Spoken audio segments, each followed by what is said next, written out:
In the last 76 years of the existence of the United Nations, it has taught us, if it has taught us anything, then it is that the lasting peace is not achieved nor sustained by military engagements, but through political solutions.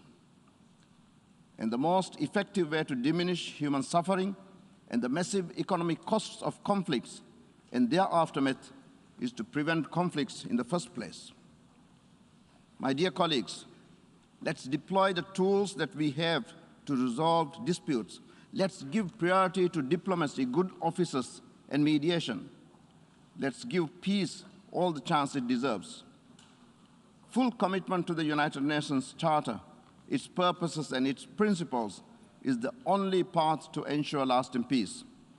I call on all parties to intensify their negotiations and de-escalate the current trajectory through dialogue.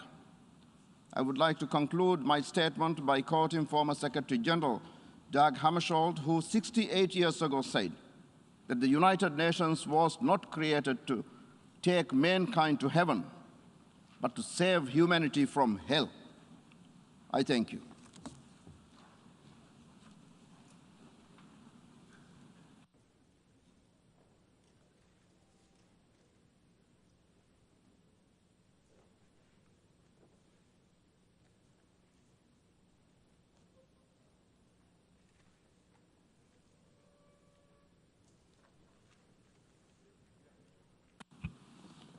I now give the floor to the Secretary General of the United Nations, His Excellency Antonio Guterres.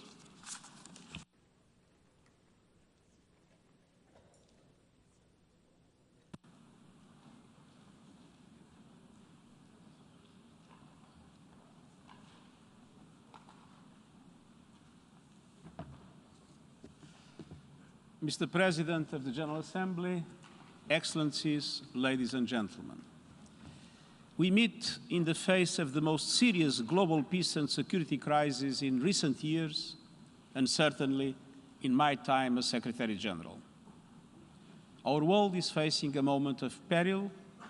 I truly hoped it would not come. The latest developments regarding Ukraine are a cause of grave concern, and they include reports of increased ceasefire violations across the contact line and the real risk of further escalation on the ground. My thoughts are with all those who have already suffered so much death, destruction, and displacement. The history of this conflict is complex, and at least two permanently opposing narratives. I know that their authors will never agree on what happened in the past. But in the present situation, one thing is clear. The decision of the Russian Federation to recognize the so-called independence of the Donetsk and Luhansk regions and the follow-up are violations of the territorial integrity and sovereignty of Ukraine and inconsistent with the principles of the Charter of the United Nations. And here, in this hallowed hall, I must emphasize that this action is also inconsistent with the landmark resolution adopted by the General Assembly more than half a century ago. I refer to the Declaration on Principles of International Law concerning friendly relations and cooperation among states in accordance with the Charter of the United Nations. The so-called Friendly Relations Declaration was adopted during the General Assembly session marking the 25th anniversary of the United Nations. And the Friendly Relations Declaration, which has been cited repeatedly by the International Court of Justice as representing international law, sets out several vital principles that are highly relevant to today's session. In particular, I would note the principle of sovereign equality of states and the affirmation that the territorial integrity and political independence of the state are inviolable. Other resolutions of the General Assembly are also fully behind the sovereignty, political independence, and territorial integrity of Ukraine within its internationally recognized borders. Mr. President, the Minsk agreements approved by the Security Council and that I strongly supported from the beginning were surviving in an intensive care unit thanks to a number of life support devices. But now those devices have been disconnected. We must also be concerned about preserving the integrity of peacekeeping. The United Nations has a long and recognized experience deploying peacekeeping operations which only take place with the consent of the host country. Mr. President, it's time for restraint, reason, and de-escalation. There is no place for actions and statements that would take this dangerous situation over the abyss. It's time to establish a ceasefire and return to the path of dialogue and negotiations to save the people in Ukraine and beyond from the scourge of war. I urge all parties to make full use of Article 33 of the Charter and its diverse instruments of pacific settlement of disputes. Mr. President, the United Nations system is continuing to support the people in Ukraine through our human rights and humanitarian work. Our human rights monitoring mission has 7 offices throughout the country on both sides of the contact line, documenting civilian casualties, monitoring freedom of movement, and reporting on allegations of human rights violations. Our humanitarian operations are independent of whoever might control the territory where people are living. Even before this latest escalation, 2 million people in Ukraine needed humanitarian assistance. And since the start of 2022 alone, we and our partners have delivered 140 metric tons of life-saving aid across the contact line. Here again, our actions are based entirely on humanitarian principles endorsed by the General Assembly. United Nations humanitarian assistance is guided by 4 humanitarian principles: humanity, neutrality, impartiality, and independence. And these priorities are central to establishing and maintaining access to affected people, including those in the context of an armed conflict. The General Assembly has repeatedly underscored the importance of promoting and respecting these principles within the framework of humanitarian assistance. Our humanitarian agencies are committing to staying and delivering to support the people in Ukraine, and are ready to readjust and reprioritize their operations as necessary. As we sadly know all too well, in conflict, civilians, including women and children, always suffer first and suffer most. If the conflict in Ukraine expands, the world could see a scale and severity of need unseen for many years. I urge all sides to allow safe and unimpeded access by humanitarian agencies, including in non-government controlled areas of eastern Ukraine. All parties must uphold their obligations and international humanitarian law. Mr. President, I'm fully committed to support all efforts to resolve this crisis without further bloodshed. My good offices remain available. We cannot and will not relent in the search for a peaceful solution. Thank you.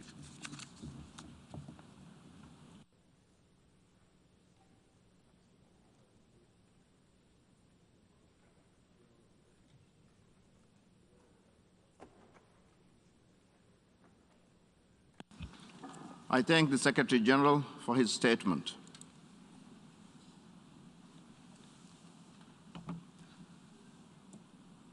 I now give the floor to the distinguished Foreign Minister, His Excellency Dmytro Kuleba, Minister for Foreign Affairs of Ukraine.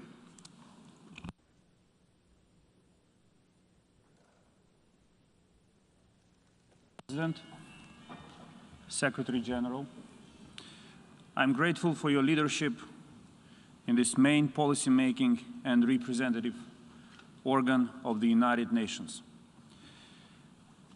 Mr. President, you have chosen the word hope as a motto for your presidency. The same feeling currently dominates the mindsets of Ukrainians and people around the globe. Hope for peace, hope for common sense to prevail, hope for diplomacy to ease tensions. However, today we need much more than hope. We need swift, concrete, and resolute actions. A new type of actions by the United Nations and international community which is relevant to the level of the threat we all, not just Ukraine, face today because of Russia's aggressive course. The people of Ukraine need these actions by Ukraine's strategic partners and international community. We are at a critical juncture in world history, and our actions today define it for decades to come. We all read history books. We all watched movies about the mistake politicians made in the run-up to 1914 and 1939, about the feats of our grandparents and the catastrophic price at which a revanchist evil in Europe was defeated. There is no more important task today than to not repeat the mistakes of the past. I do believe in the power of the free world and our joint ability to avert a new devastating catastrophe in Europe that no nation will be able to sit out.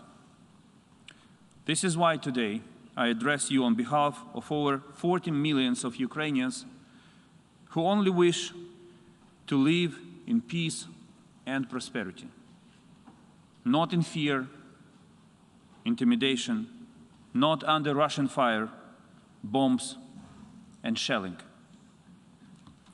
We are currently at the middle of the largest security crisis in Europe since the Second World War. This crisis was created and is being escalated by one side unilaterally, by the Russian Federation. Russia's accusations of Ukraine are absurd. Ukraine has never threatened or attacked anyone. Ukraine has never planned and does not plan any such action. Ukraine has never planned and does not plan any military offensive in the Donbas, neither any provocations or acts of sabotage. It is ultimately absurd to suggest that Ukraine could have prepared for anything like this and waited for months until Russia amassed an enormous military force along our borders to proceed with such alleged plans. This absurdity defies basic logic. Not less absurd are accusations of Ukraine escalating by acquiring defensive weapons from its partners. I want to stress it, the only reason for Ukraine to boost its defenses is Russia's ongoing and planned military and political actions. Russia's actions and statements are outrageous, horrific, and go far beyond threatening Ukraine. In fact, in his address this week, Russian President Vladimir Putin overtly denied Ukraine's right to exist. Anyone who might think I exaggerate as the Ukrainian foreign minister should just watch this horrifying speech. It is with a heavy heart that we all need to admit the grim reality of a new aggressive and revanchist rule rising over Europe. This is the fourth time that the General Assembly debates the situation in the temporarily occupied territories of Ukraine. However, this is the first time we debate the situation in the new reality created by the illegal recognition of two territories of Ukraine by Russia. And the backdrop of our discussion today is much more dangerous, as Russia attacked the very fundamental principles of international peace and security, the pillars of the United Nations, and, as I mentioned, the very existence of the Ukrainian state, a founding member of the United Nations. Ukraine, that signed the UN Charter in San Francisco in 1945 and made the principle enshrined in Article 2 of the Charter a cornerstone of its foreign policy. A state that voluntarily gave up its nuclear arsenal under the security assurances of nuclear powers. A state that has endured years of assault by one of these powers, a permanent member of the United Nations Security Council. 2 days ago, on February 21st, the Russian president recognized so-called independence of the temporarily occupied parts of the Donetsk and Lugansk regions of Ukraine and ordered the deployment of the Russian armed forces in these areas. This is an on-front attack on the United Nations and core principles of international law, an ultimate blow to years of peace process and Russia's unilateral withdrawal from the Minsk agreements. What is happening right now in eastern Ukraine where Russian tanks are rolling in, and along the Ukrainian borders, where Russian forces are amassed in enormous quantities, must be a concern for everyone, for all of you. I warn every nation in this distinguished chamber, no one will be able to sit out this crisis if President Putin decides that he can move forward with his aggression against Ukraine. Your governments and your people will face painful consequences together with our government and our people. This is why we need to use this last chance for action and stop Russia where it is. It is clear that President Putin will not stop by himself. Distinguished representatives, the beginning of a large-scale war in Ukraine will be the end of the world order as we know it. If Russia does not get a severe, swift, and decisive response now, this will mean a total bankruptcy of the international security system and international institutions which are tasked with maintaining the global security order. This is a grim scenario, which will throw us back to the darkest times of the 20th century. Russia will not stop at Ukraine. If a permanent member of the UN Security Council succeeds in breaking literally all rules, other actors will be inspired by him and follow his pattern. What he tries to do now is to prove that the United Nations are weak, indecisive, and unable to defend their core principles, that rules do not apply to him, to Russia, to Putin. What role for the United Nations does Russia see? A new League of Nations. We must deny Russia what it wants. I graduated from the university with a degree in international law and strong belief in multilateralism. Many years after practicing diplomacy, I still do believe in both rules containing aggression and the power of our collective and firm action. If the United Nations make a pivot right now to become a strong and proactive player, which is not afraid of resolute actions and using all of its might and powers, I am confident that Russia will stop.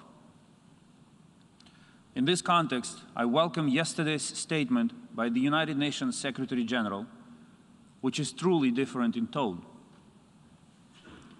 We need decisive actions of the same kind to follow these right words.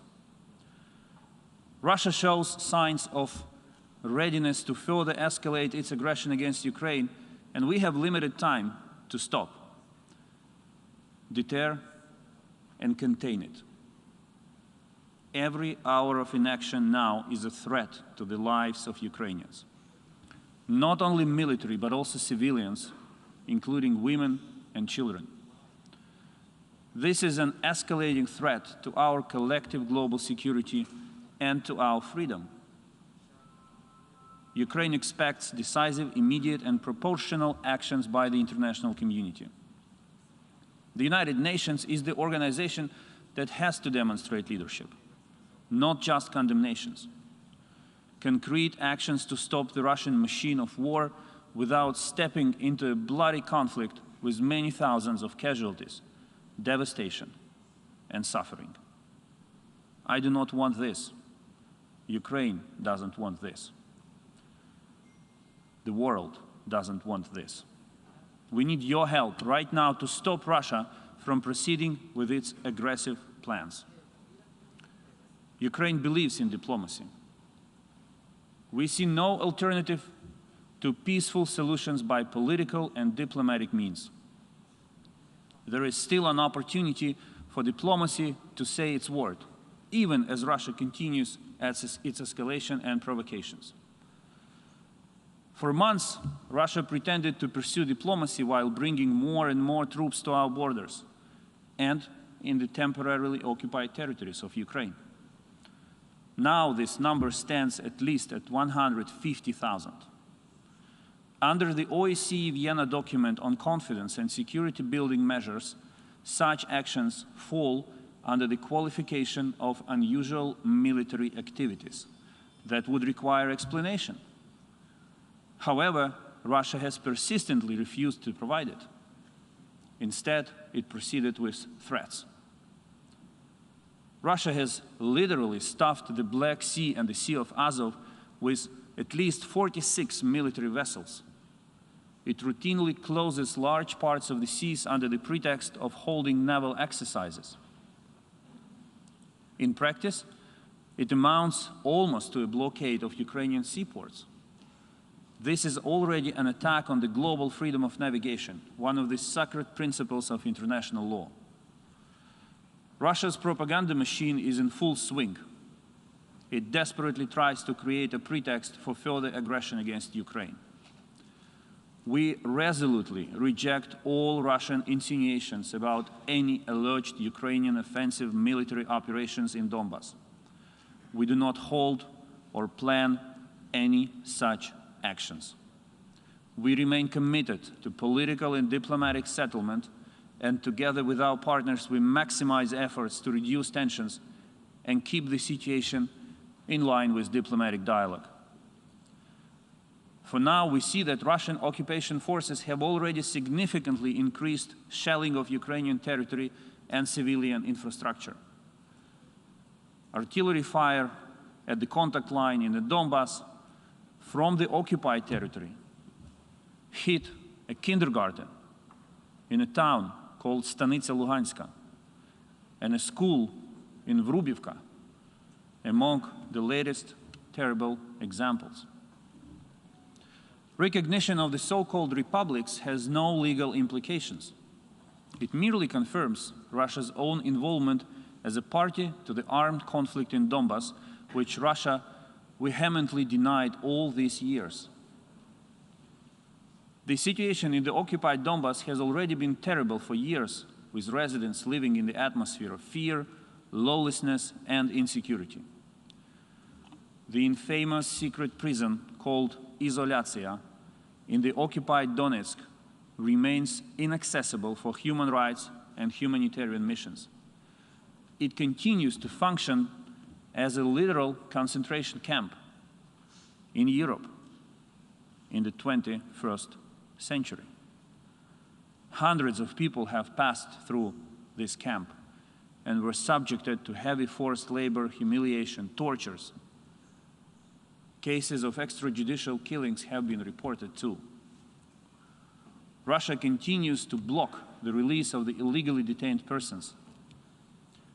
In September 2029, the President of Ukraine, Volodymyr Zelensky, handed over to the Secretary General the list of more than 100 Ukrainians from Donbas and Crimea who had been unlawfully detained, sentenced, or even transferred from the occupied territories to the Russian Federation.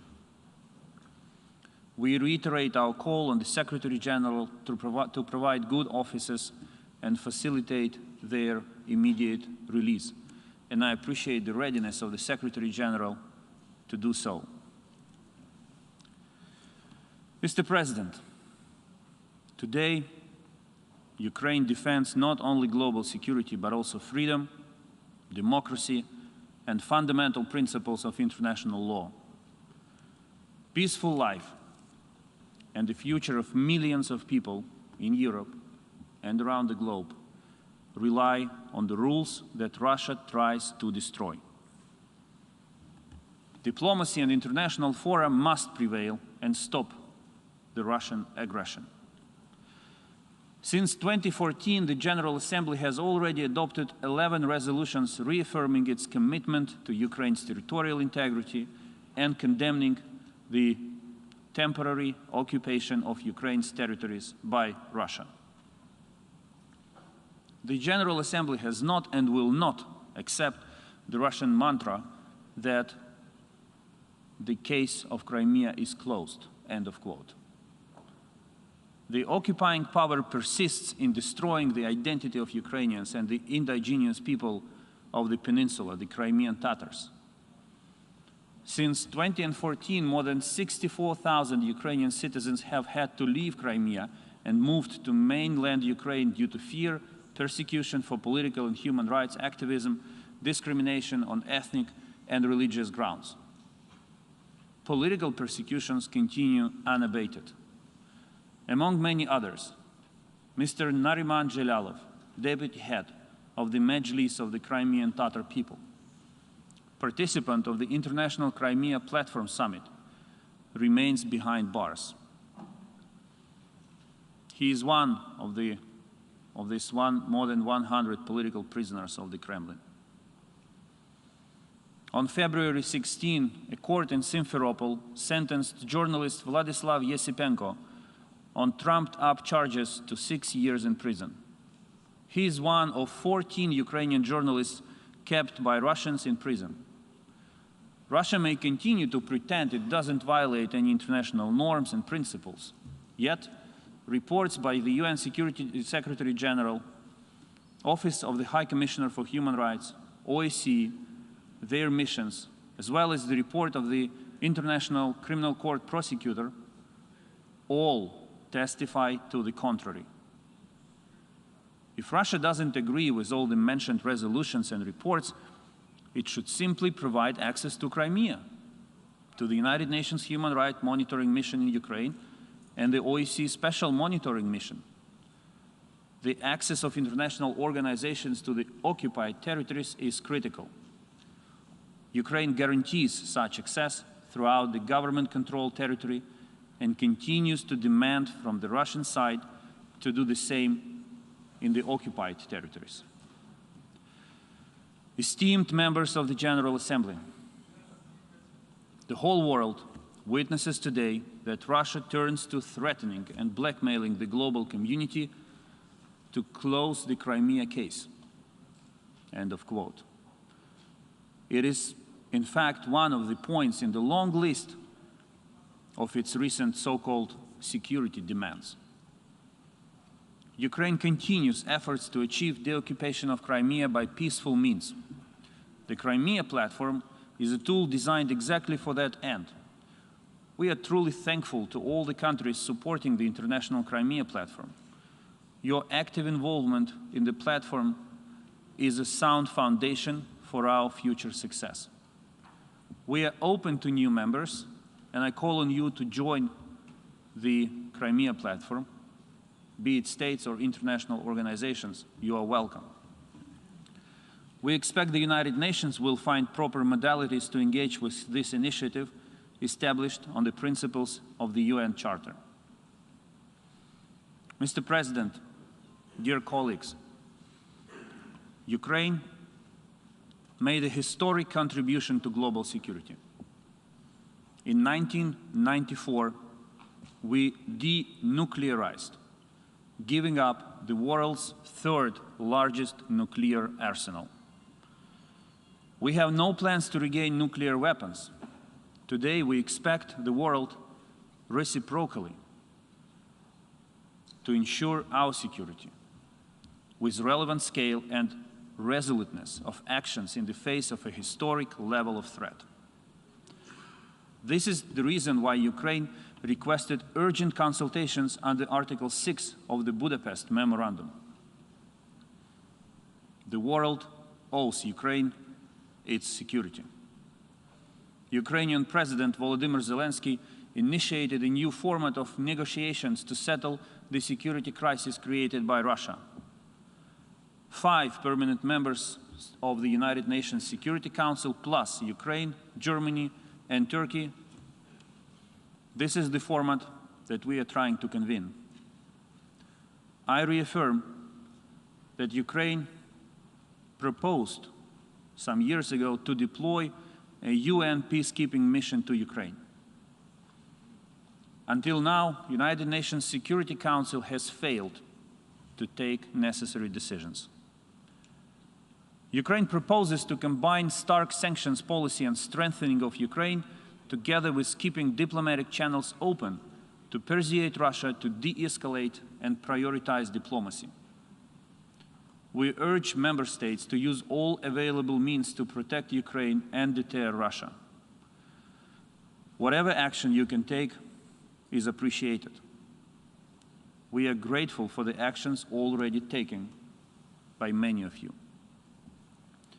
We expect the international community to do its best to put out the fire in the center of Europe, which is about to flare up. The Russian security crisis must end with Russia returning to the path of diplomacy. We call on all states and international organizations not to recognize any alteration of the status of the certain areas of the Donetsk and Lugansk regions of Ukraine, and to refrain from any action of dealing that might be interpreted as recognizing any such altered status. The absence of proper reaction or a neutral stance will only contribute to further escalation of sufferings. And, I regret to say it, it will not be limited to Ukraine's border and territory. On the contrary, active diplomacy, strong political messaging, tough economic sanctions, and strengthening Ukraine can still force Moscow to abandon aggressive plans. Swift and resolute actions by the United Nations can reclaim the organization's leading role at this historic and dark moment. Russia must withdraw its forces from the sovereign territory of Ukraine. Russia must stop destabilizing the international security situation. We Ukrainians want peace, and we want to resolve all issues through diplomacy. We stand ready for all possible scenarios and ready to protect our land and our people if Russia further attacks. Ukraine will not hesitate to exercise its inherent right of self-defense as outlined in Article 51 of the Charter of the United Nations in response to the armed attacks of the Russian Federation. These days, we have probably the last window of opportunity to do what Russia does not expect the United Nations and its member states to do: demonstrate unprecedented ability and readiness to act in order to stop aggression. No matter what relations you develop among each other, it is your ultimate duty to defend the Charter of the United Nations. I thank you.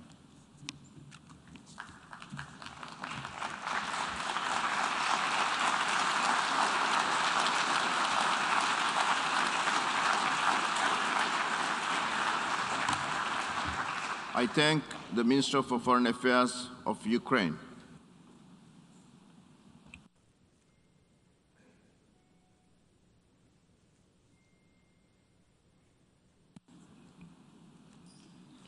Now I give the floor to His Excellency Lord Ahmed, Minister for South Asia and North Africa, the United Nations, and the Commonwealth at the Foreign Commonwealth and Development Office of the United Kingdom.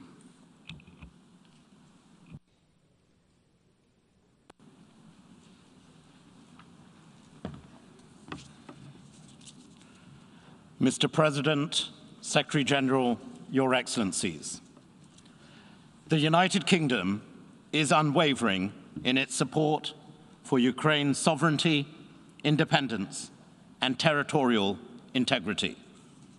We stand with the people of Ukraine. We stand with their right to determine their own future.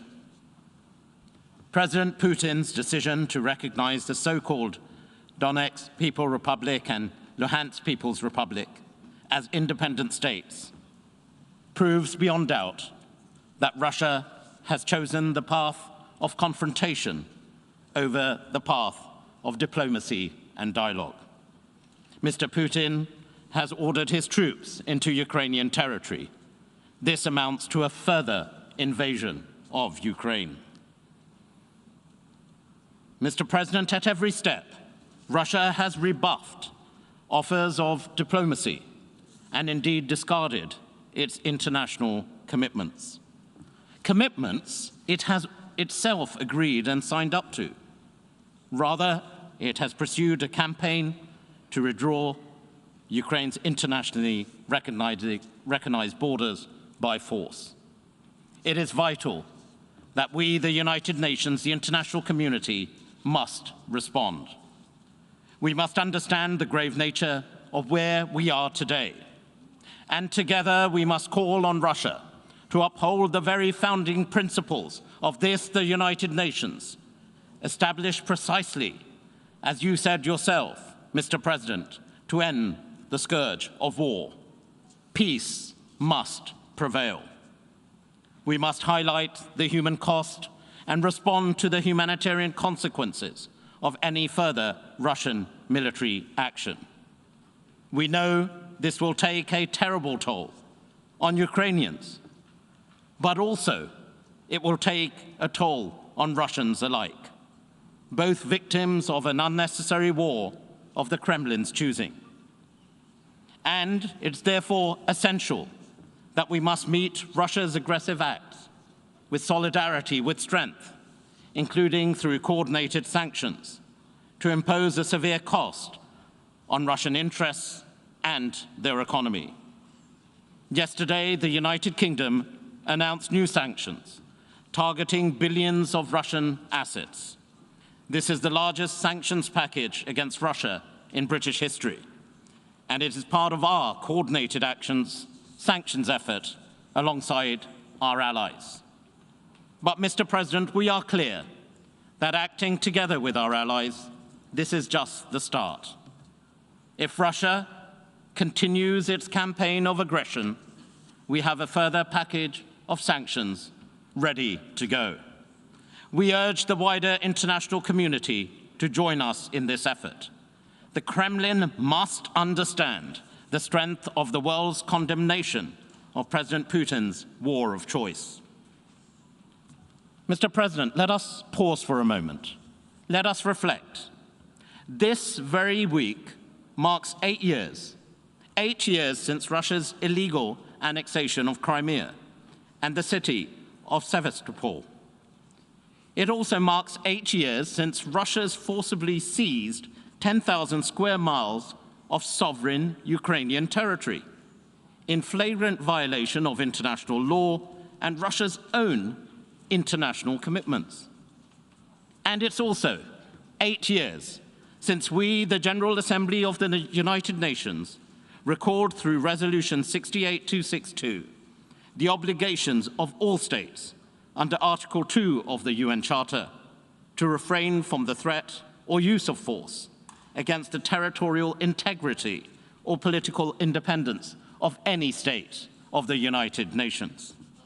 Yet, 8 years on, tragically, here we are again, confronted by Russian aggression against the sovereignty of Ukraine. And as Secretary General Antonio Guterres has made clear, Russia's unilateral measures conflict directly with the very principles of the United Nations Charter. Their actions are a fundamental challenge to global peace and security, and a challenge to the international order on which we all rely. And equally important, it is for all of us to protect. We must condemn unequivocally this aggression together and stop President Putin's expansionist ambitions. Mr. President, we must hold Russia true to its commitments under the UN Charter and say to Russia very clearly, pull back, choose peace, not war, whilst also sending a very clear message to the people of Ukraine that in your hour of need, we, the international community, we, the United Nations, stand with you. Thank you. I thank the Minister for South Asia, North Africa, the United Nations, and the Commonwealth at the Foreign and Commonwealth Development Office of the United Kingdom.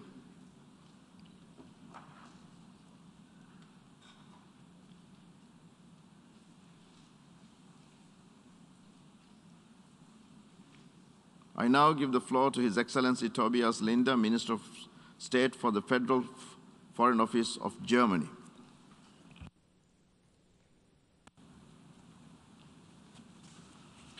Mr. President, Excellencies, ladies and gentlemen, we meet today in a time of challenge. A couple of days ago, the President of a member state of this organization put into question the statehood of another distinguished member of this organization. He said, and I quote, "Ukraine actually never had stable traditions of statehood," unquote. We must take this sentence very seriously. Some important questions arise. What does it mean for this organization if one state construes the existence of another state as a regrettable accident of history, thereby questioning its right to exist? What does it mean for a common objective of promoting peace and development if more countries try to roll back history in a similar way? What does it mean for the multilateral rules-based order if states think they can, due to their own view of history, domineer over other states and put them under tutelage? We still do not have answers to all of these questions. What is clear already now? Russia's decision to recognize the self-proclaimed so-called People's Republics of Donetsk and Luhansk could be a deadly blow for the international rules-based order, for the way this organization has functioned over the last decades. Russia is violating the core principles of the UN Charter. We need to close ranks and strongly reject such action. If not, then what has hit Ukraine today could happen to other UN member states tomorrow. Everybody in this assembly should be aware of this. It is therefore with utmost gratitude that we took note of the Secretary General's words. He said, "The principles of the UN Charter are not a menu a la carte. They cannot be applied selectively. Member states have accepted them all, and they must apply them all." Ladies and gentlemen, there is nothing to add to these crystal clear words. Russia's irresponsible and provocative action comes at a time of a massive military buildup alongside Ukraine's borders. We have seen a concerning flare-up of ceasefire violations along the line of contact. We have witnessed a disturbing flow of disinformation and false flag operations meant to create pretexts for military incursion. This time of increased tensions, where people's lives are at risk, would have been the time to go for de-escalation, to heed the Security Council repeated calls for diplomatic efforts. Instead, Russia chose to again attack Ukraine's sovereignty and territorial integrity 8 years after Russia had illegally seized and annexed Crimea. The General Assembly condemned this UN Charter violation, and it should do so again. Ladies and gentlemen, Mr. President, I commend Ukraine's continued restraint in the face of this aggression. President Zelensky's commitment to finding a peaceful diplomatic way out. Since 2014, France and Germany have done their utmost to work towards a political solution of the conflict in eastern Ukraine on the basis of the Minsk agreements. Russia's signature is under these agreements. Over the last weeks, Chancellor Scholz and my Foreign Minister Baerbock have left no stone unturned to engage with Russia diplomatically in close coordination with our French partners. We are willing to chart a way forward, strengthening trust, stability, and security in Europe. We have the framework established to do this in the NATO-Russia Council, in the OSCE, and in the Normandy format. The ceasefire in the Donbass must be observed immediately. We condemn the use of heavy weaponry and indiscriminate shelling of civilian infrastructure, which constitutes a clear violation of the Minsk agreements. This must stop. We commend the OSCE Special Representative for trying to convene an extraordinary session of the Trilateral Contact Group. France, Ukraine, and my country stand ready for another meeting in the Normandy format or for the summit that Ukraine has proposed. The OSCE Special Monitoring Mission is vital for monitoring the situation in eastern Ukraine. This is why Germany's seconded staff remains on the ground. The SMM must be allowed to carry out its mandate in full. We want to resolve this crisis by diplomacy. To this end, Russia must immediately change its course of action. First, I urge Russia to de-escalate now, to withdraw its troops from Ukraine, in particular from the self-proclaimed entities and the Crimean Peninsula, as well as from Ukraine's borders. Second, Russia must refrain from any action which would further fuel the risk of a full-fledged military conflict with Ukraine. Third, I urge Russia to immediately repeal its decision to recognize the separatist entities. Mr. President, ladies and gentlemen, do we respect the territorial integrity and sovereign equality of UN member states? Do we stand by the UN Charter? I call on all member states to reaffirm our commitment to these principles over Ukraine and beyond. With our allies and partners, Germany will spare no effort to find a diplomatic way forward. We will be steadfast in our support for Ukraine, in our support for the UN Charter. It is a common duty to remain committed to a rules-based order, to trustful cooperation, to bringing forward a common goal of lasting peace and stability. We invite every member of this organization to join these efforts. Now, ladies and gentlemen, is the moment to speak up and defend the international order of the UN Charter against unilateral aggression, jointly and decisively. I thank you. I thank the Minister of State of the Federal Foreign Office of Germany. And now I give the floor to the distinguished representative of the European Union.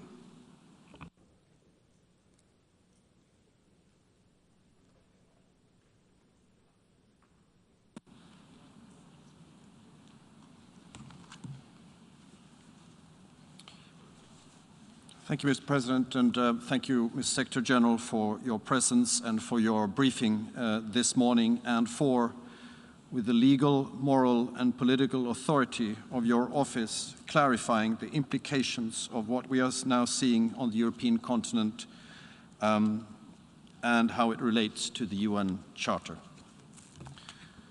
Mr. President, I will speak on behalf of the European Union and its member states. North Macedonia, Montenegro, and Albania, Bosnia and Herzegovina, Iceland and Norway, Georgia and Monaco align themselves with this statement. Mr. President, the European Union recalls its unwavering support to the sovereignty, territorial integrity and independence of Ukraine within its internationally recognized borders. We strongly condemn the decision by the President Putin to recognize the non-government-controlled areas of Donetsk and Luhansk oblasts of Ukraine as independent entities and the ensuing decision to send Russian troops into these areas. If there was any uncertainty, the Secretary General has made clear that the decision of the Russian Federation is a violation of the territorial integrity and sovereignty of Ukraine and inconsistent with the principles of the Charter of this United Nations. They undermine Ukraine's sovereignty and independence and are a severe breach of international law and international agreements, including the UN Charter, Helsinki Final Act, Paris Charter, and the Budapest Memorandum. With this decision, Russia is clearly violating the Minsk agreements. The European Union strongly condemns Russia's continued aggression against Ukraine, including through the unprecedented military buildup near the border with Ukraine and in the Black Sea, and through the deployment of combat forces in and the joint drills with Belarus, and calls on Russia to de-escalate, to abide by international law, and to engage constructively in dialogue through the established international mechanisms. The EU is responding to these latest violations with additional restrictive measures, including on all economic relations with the non-governmental controlled areas, as well as designations against individuals and entities responsible for undermining the territorial integrity of Ukraine, in coordination with our partners. Russia's past and present actions against Ukraine are not a matter just for Ukraine or for Europe. They have severe global implications. Violations of fundamental principles of international law and the UN Charter directed towards another state is of serious global concern.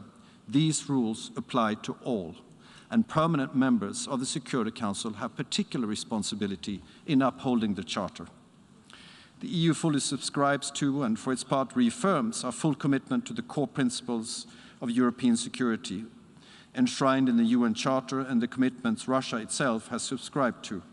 This includes notably the sovereign equality and territorial integrity of states, the inviolability of frontiers, refraining from the threat or use of force, and the freedom of states to choose or change their own security arrangements. These principles are neither negotiable nor subject to revision or reinterpretation. Their violation by Russia is an obstacle to a common security space in Europe and threatens the peace and stability in Europe and worldwide.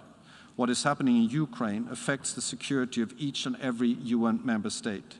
We therefore call on Russia to respect the principles of the Charter, to de-escalate and to engage in the kind of meaningful diplomacy that we have offered and that the Secretary General has reiterated and supported.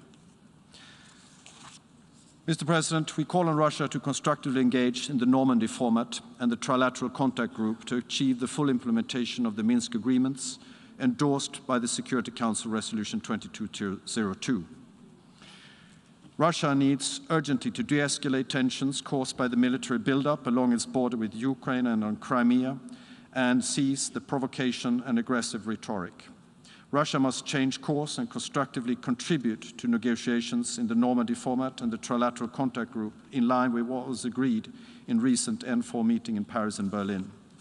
We welcome the OSCE Special Representative's attempts to convene extraordinary sessions of the Trilateral Contact Group to diffuse tensions, and we expect Russia to accept the invitation to such a meeting in the future.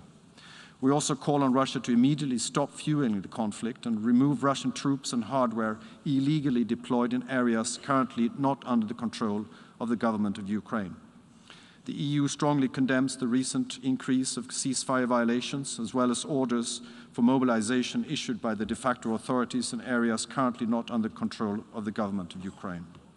We condemn the use of heavy weaponry and recalls that the shelling of civilian infrastructures represents a clear violation of the ceasefire, the Minsk agreements, and international humanitarian law. The EU commends Ukraine's posture and restraint in the face of continued provocations and efforts at destabilization, as we've just heard from this rostrum this morning by the Foreign Minister. The EU underlines the role of the OSCE as the appropriate forum to address security concerns of all interested parties, including Russia. EU member states are ready to engage in strengthening the existing mechanisms to ensure military transparency and predictability, and to support efforts regarding arms control, in particular within the OSCE framework. In this regard, we urge Russia to abide by its commitments under the Vienna document and notably to provide full transparency on its military activities in the region, to host visits to the areas which are the cause of concern, to take significant and verifiable steps to de-escalate the situation and to provide information on the reported redeployment of Russian units from the locations of military exercises. We also express our support for the valuable engagement of the OSCE Special Monitoring Mission, the SMM, and its impartial monitoring. We're therefore deeply concerned by Russia's continued actions to obstruct the presence of the SMM in the non-government controlled areas of Ukraine. The SMM is mandated to monitor the entire territory of Ukraine within its internationally recognized borders, including in the Autonomous Republic of Crimea and the city of Sevastopol. We urge Russia to respect the mandate of the SMM as agreed by all participating states and ensure that all restrictions affecting the mission's work are lifted immediately. We once again applaud the targeting of assets of the mission.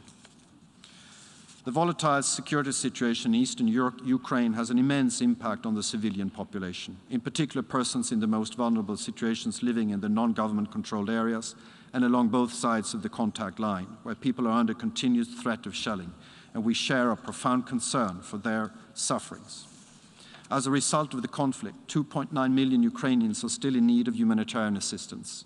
We call on the sides to respect international humanitarian law and guarantee unhindered and sustained access for humanitarian actors, including UNHCR and other UN agencies, as well as national and international NGOs, to all people in need.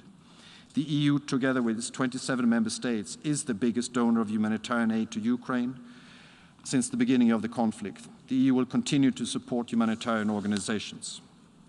Mr. President, let me turn to the situation in Crimea.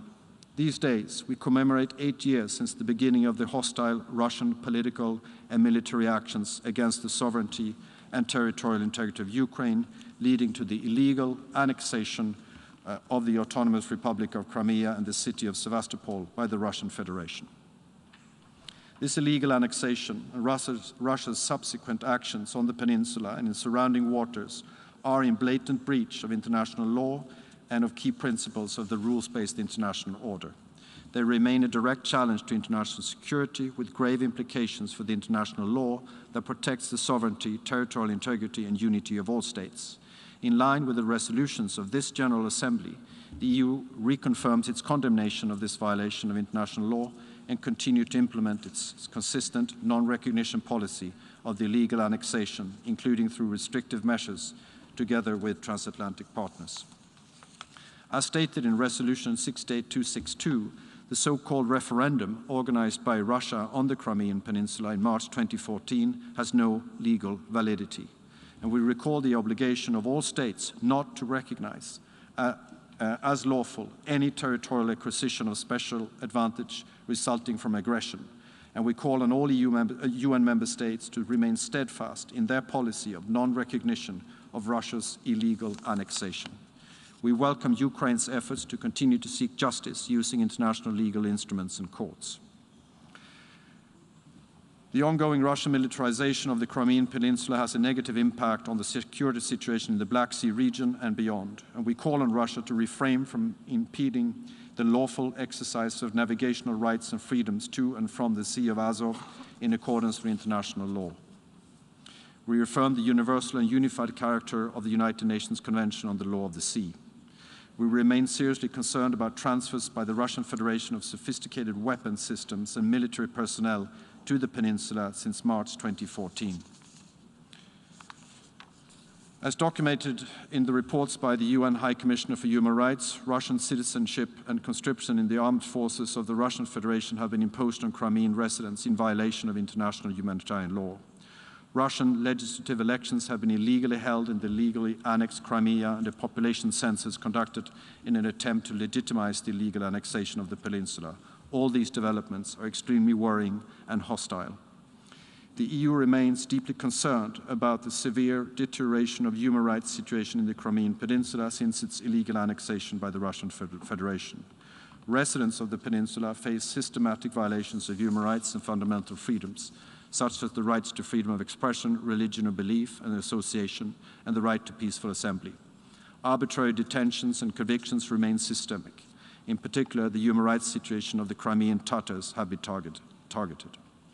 In accordance with the UN General Assembly Resolution 76179, adopted last December, it is crucial that regional and international human rights monitoring mechanisms, as well as non-governmental human rights organizations, are granted proper and unimpeded access to the Autonomous Republic of Crimea and the city of Sevastopol. Journalists, media workers, human rights defenders, and defense lawyers should be able to work independently and without undue interference and intimidation.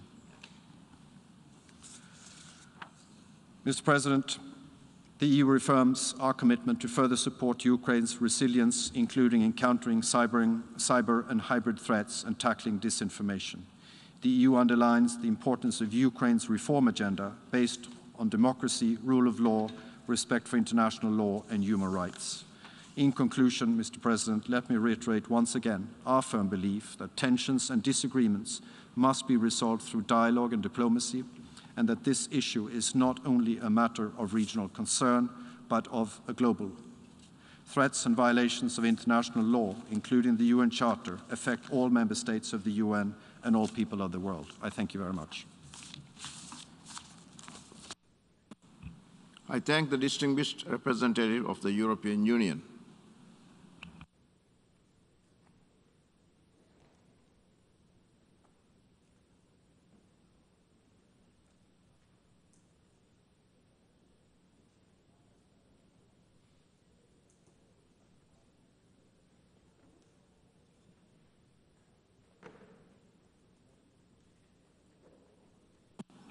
I now give the floor to the distinguished representative of Lithuania on behalf of the 8 Nordic-Baltic countries.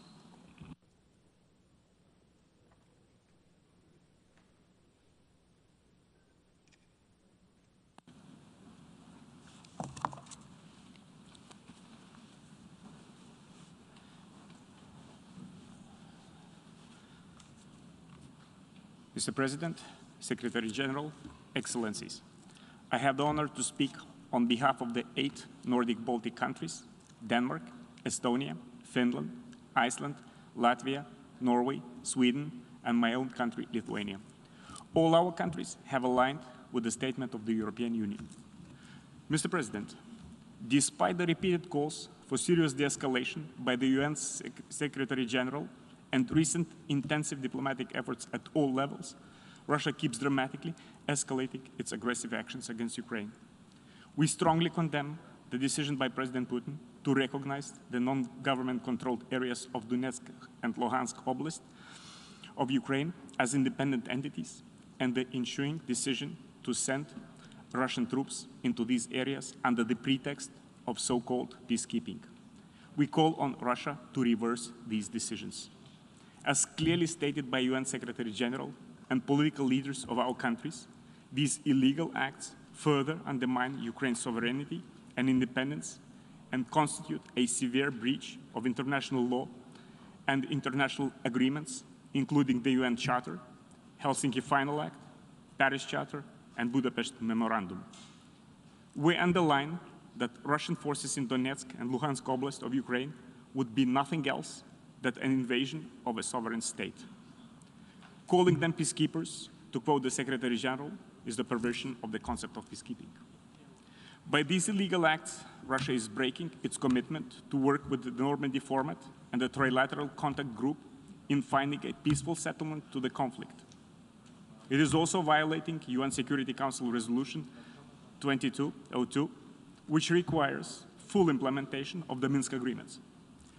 The Russian Federation's use of force against Ukraine is completely unjustified and unacceptable and must be met with unity, firmness, and determination, including through additional sanctions in solidarity with Ukraine. Russia's continued aggressive actions and threats against Ukraine and its recent unprecedented and large-scale military buildup in Ukraine and near its borders, including through deployment of combat forces in and the joint drills with Belarus, pose a threat not only to European but also to the global security. In addition, Russia's increased military presence in the Black Sea and in the illegally annexed Crimean Peninsula, as well as the closure of the large parts of the Black Sea and the Sea of Azov, add to the threat of escalation also in the maritime sphere. Non-adherence to international law and its fundamental principles undermines the rules-based international order and effective multilateralism. We underscore the crucial importance of upholding these principles, including to the right of all states to the sovereign equality, territorial integrity, and political independence, as well as freedom of states to choose their own security arrangements.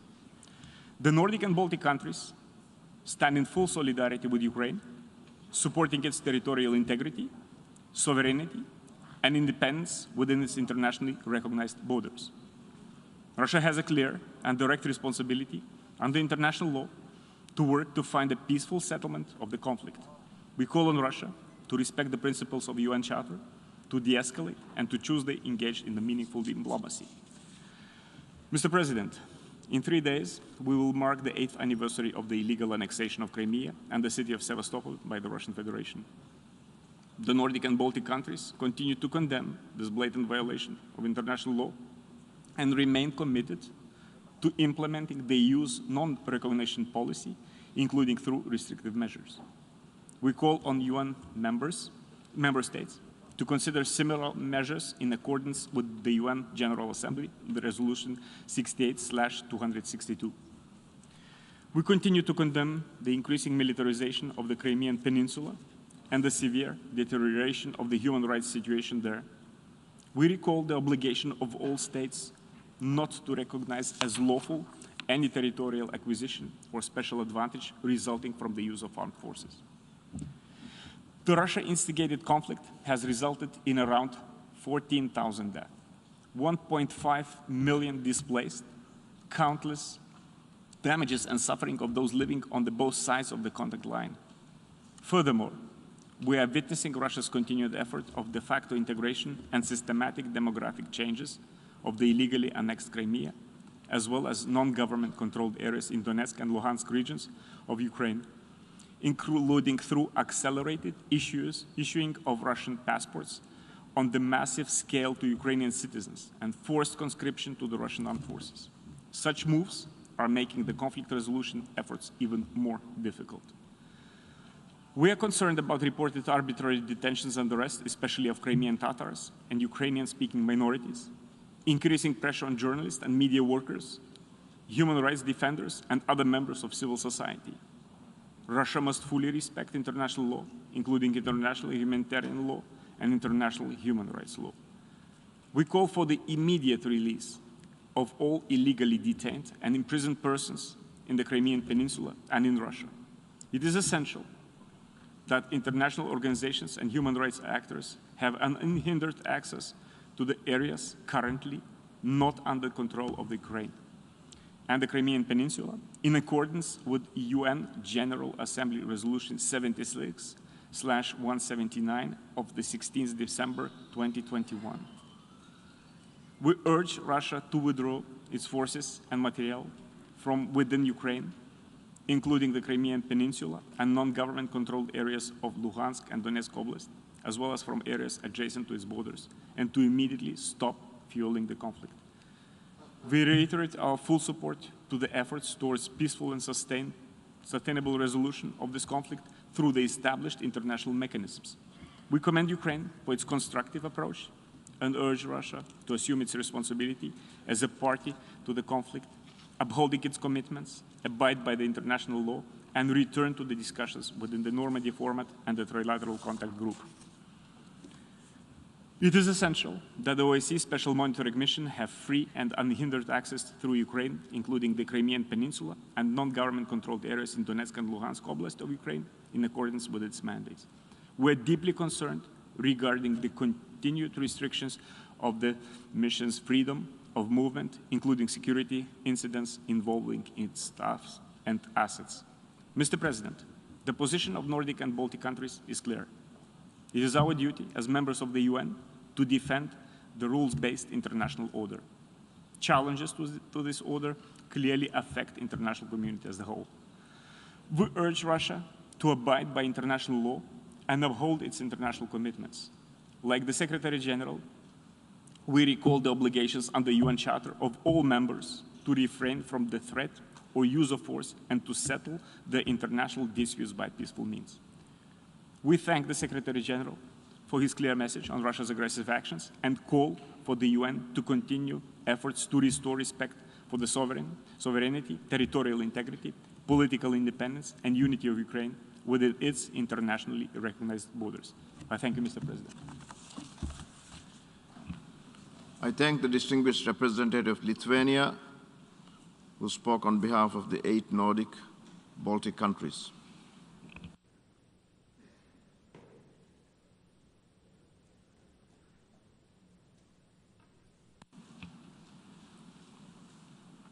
I now give the floor to the distinguished representative of the Russian Federation.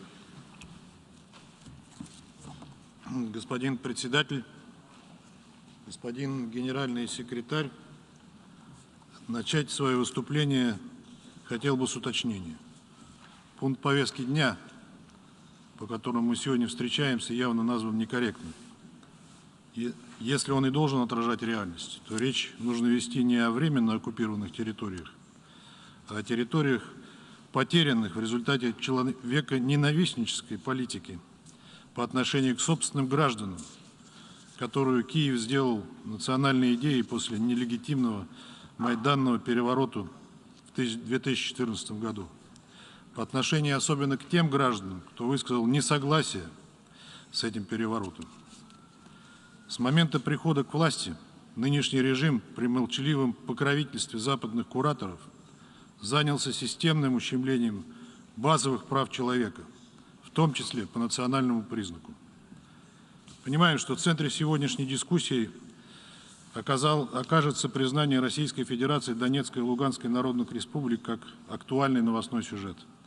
Вокруг этого решения сейчас много спекуляций и инсинуаций. Хочу подчеркнуть, что произошедшее стало прямым следствием многолетнего саботажа Киевом своих прямых обязательств по комплексу мер одобренному резолюцией Совета Безопасности 2202. С момента ее принятия в феврале 2015 года Россия была последовательно привержена этому непростому внутриукраинскому компромиссу. Мы делали все для сохранения суверенитета и территориальной целостности Украины, организовали множество заседаний Совета Безопасности ООН, встреч по формуле Аррия, заинтересованно участвовали в работе нормандского формата и контактной группы в Минске, обсуждали ситуацию на востоке Украины в Организации по безопасности и сотрудничеству в Европе. И это при том, что стороной Минского процесса Россия не являлась и не является. Но все было тщетно. 8 лет Киев продолжал и продолжает бомбить своих же граждан и уклоняться от прямого диалога с Донбассом, а все мировое сообщество все эти 8 лет Киев водил за нос, уверяя в приверженности Минским соглашениям и готовности их выполнять, только в своей интерпретации.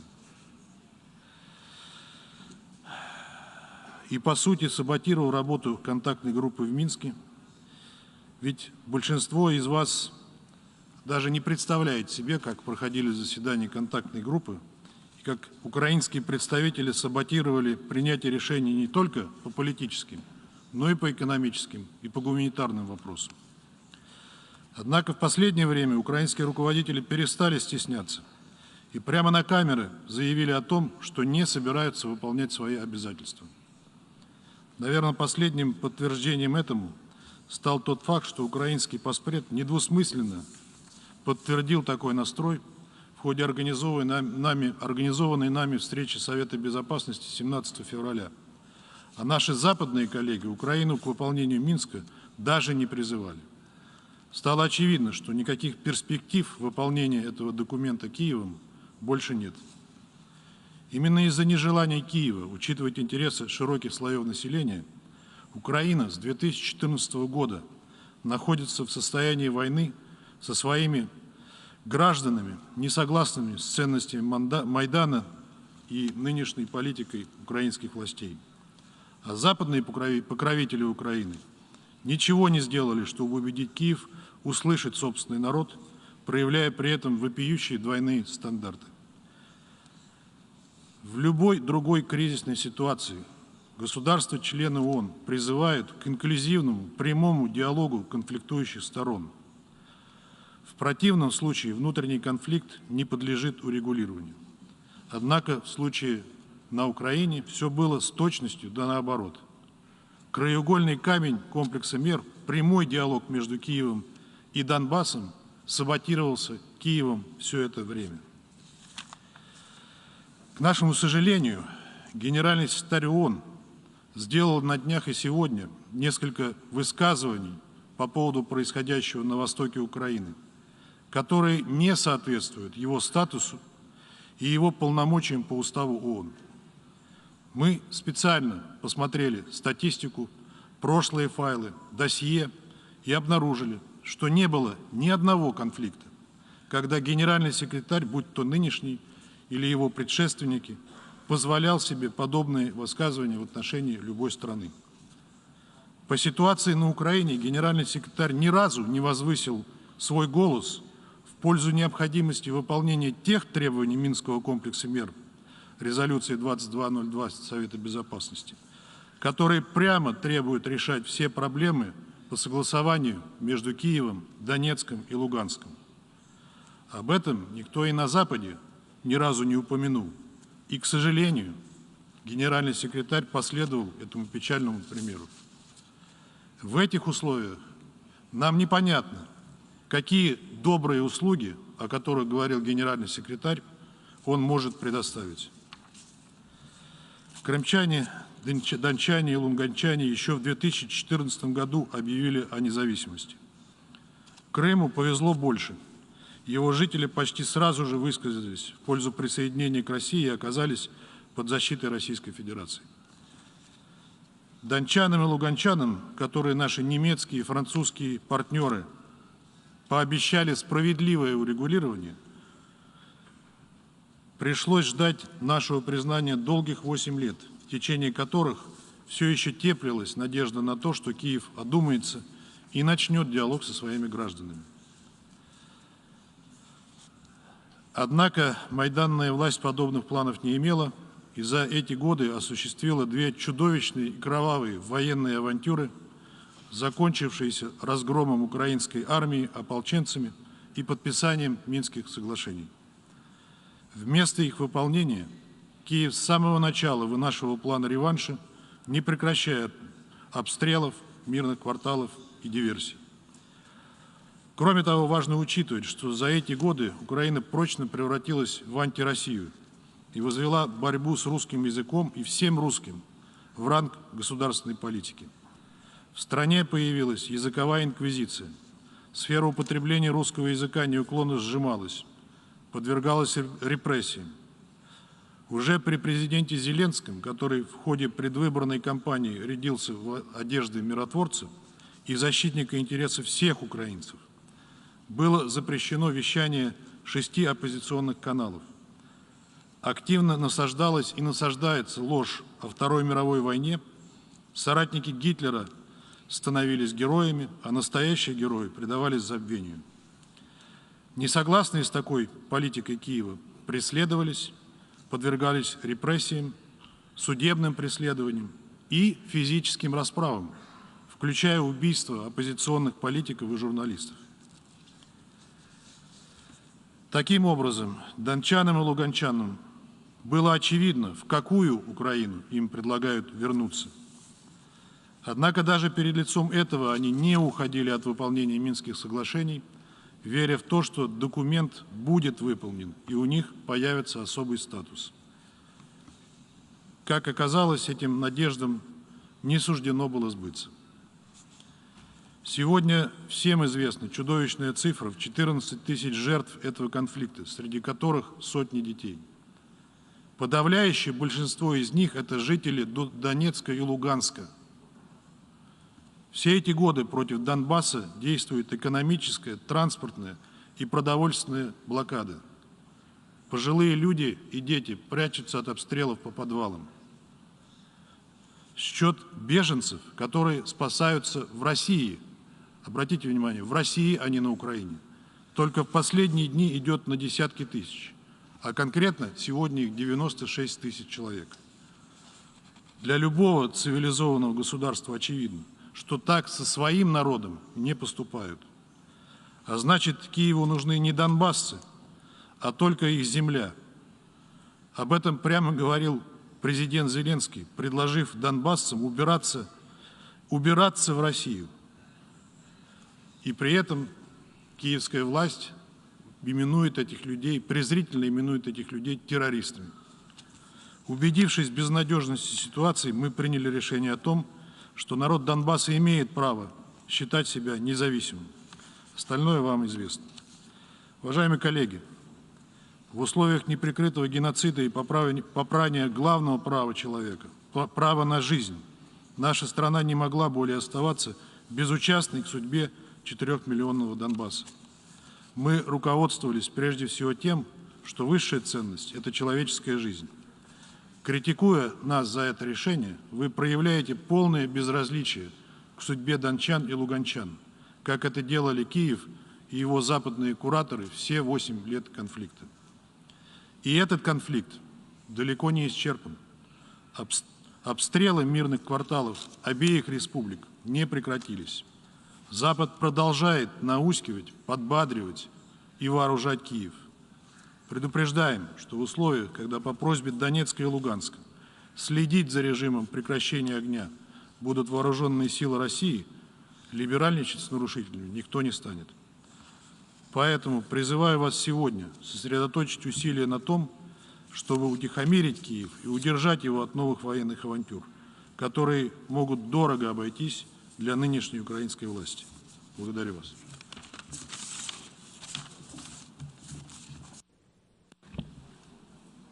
I thank the distinguished representative of the Russian Federation. And now I give the floor to the distinguished representative of Japan.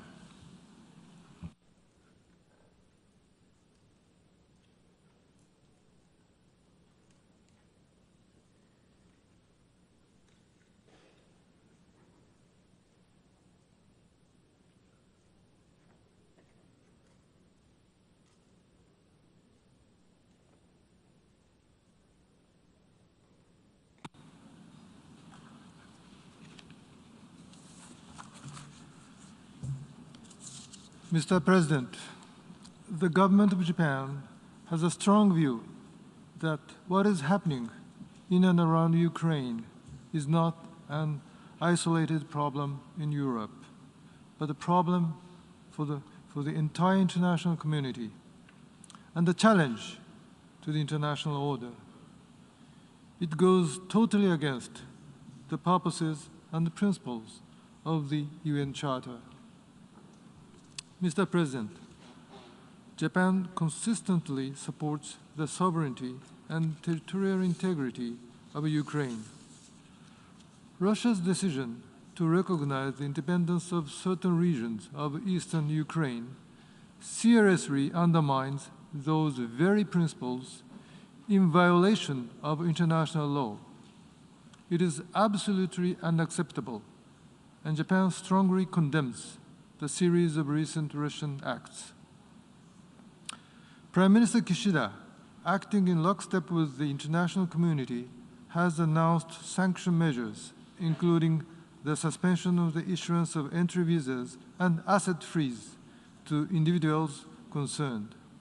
Japan continues to pay close attention with serious concern to the development of the situation, including Russia's military buildup in the armed areas around Ukraine's borders, and its decision regarding the deployment of its forces outside its territory. Tensions should be de-escalated by the withdrawal of Russian troops, and this is essential to restore the cause of diplomacy. Any threat or use of force against the sovereignty and territorial integrity of states goes against the fundamental principles that underpin the rules-based international order. It is a clear violation of international law, and what is at stake for the member states is the rule of law and the UN Charter itself. Mr. President, Japan expresses its solidarity with the people of Ukraine for the hope come true. Japan has made its own diplomatic efforts for a peaceful solution and supports the efforts of all countries for a serious diplomatic solution to the present crisis. Before closing, let me reiterate that unilateral attempts to change the status quo by force or coercion are unacceptable, regardless of wherever they take place. No member state can afford to be a bystander. Japan will continue to work hand in hand with other partners. I thank you, Mr. President. I thank the distinguished representative of Japan.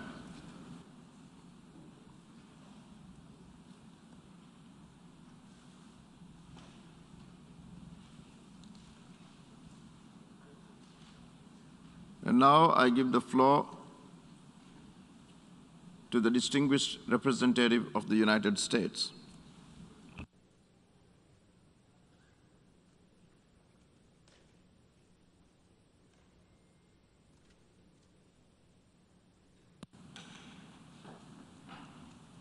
Thank you, Mr. President. Member states of the United Nations, we stand at a crossroads in the history of this body. On Monday, President Putin announced that Russia would recognize as independent states the so-called DNR and LNR regions, part of the sovereign territory of Ukraine controlled by Russia's proxies since 2014. He then ordered Russian military forces, under the guise of so-called peacekeepers, to deploy to these regions.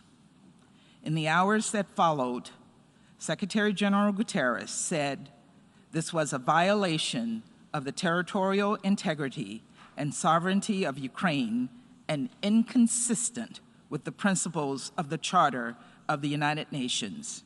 He reaffirmed that to us in his remarks today. In an emergency meeting Monday night, all but one member of the Security Council called for dialogue and diplomacy, which can only happen if Russia abandons its unprovoked further aggression toward Ukraine. Has Russia heeded these calls? No. Instead, it has responded with additional actions to undermine Ukraine's sovereignty, including mass disinformation, which we just heard again today, cyber attacks, and efforts to create a false flag pretext, in addition to Russia's overwhelming military buildup of more than 150,000 troops near Ukraine's border. Russia's actions have only confirmed what we and other nations have been warning about. Other UN member states must recognize the threat before us all today, before it's too late. Colleagues, there's no middle ground here. Calling for both sides to de-escalate only gives Russia a pass. Russia is the aggressor here. History tells us that looking the other way is ultimately the more costly path. And we need only to look across the past decade for an indication of the path that Russia is taking. Since 2014, Russia has occupied Crimea following its illegal invasion and has been manufacturing and fueling ongoing military conflicts in eastern Ukraine. In recent years, including President Putin's remarks this week, Russian leaders have claimed that Ukraine is not a real country. They have questioned its right to exist. Russia's actions are an unprovoked violation of international law, of Ukraine's sovereignty and territorial integrity, and a direct contradiction of the Minsk agreements. Russia's aggression not only threatens all of Ukraine, but every member state and the UN itself. Colleagues, President Putin gave us the clearest indication of his intentions on Monday when he asked the world to travel back in time by more than 100 years before the United Nations even existed to an age of empires.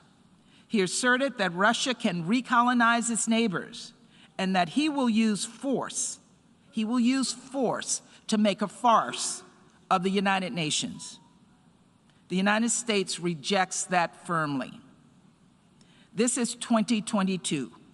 We're not going back to an era of empires and colonies or to the USSR or the Soviet Union. We have moved forward, and we must ensure, as the permanent representative from Kenya said in the Security Council on Monday night, that the embers of dead empires do not ignite new forms of oppression and violence.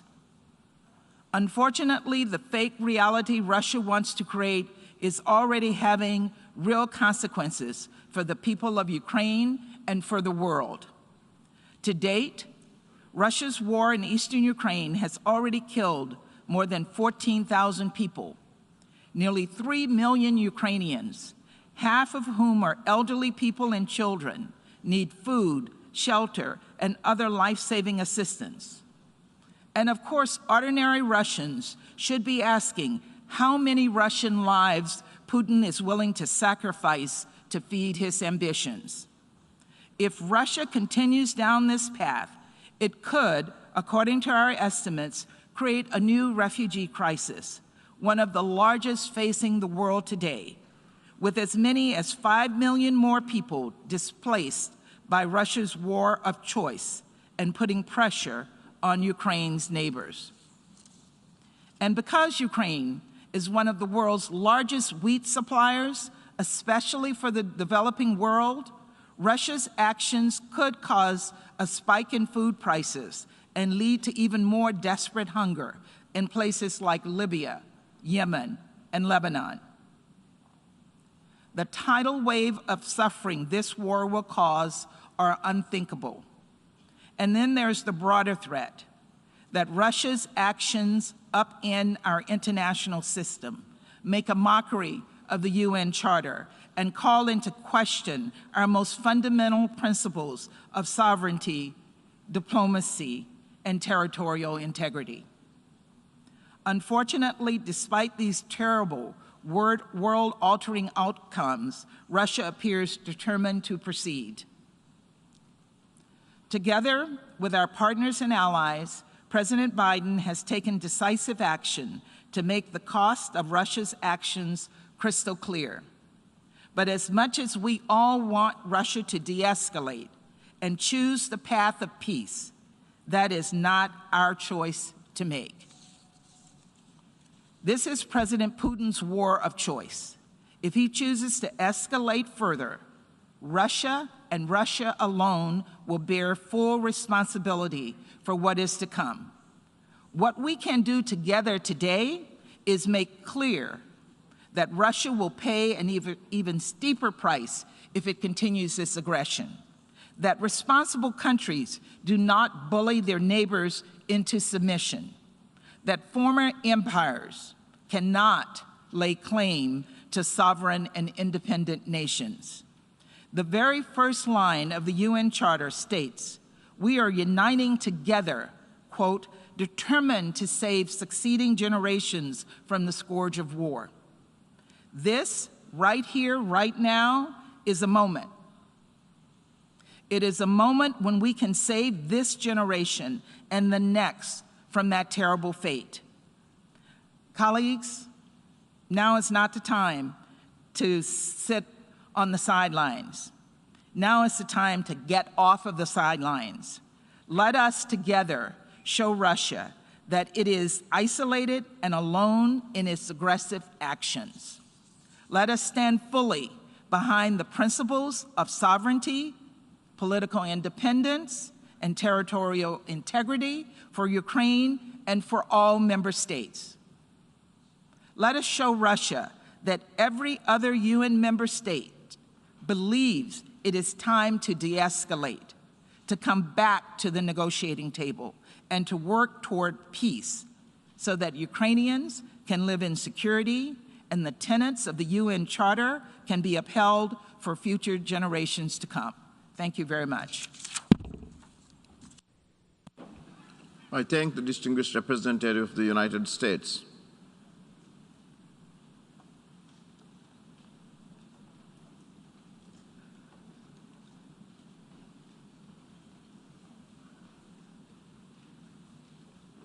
I now give the floor to the distinguished representative of Georgia.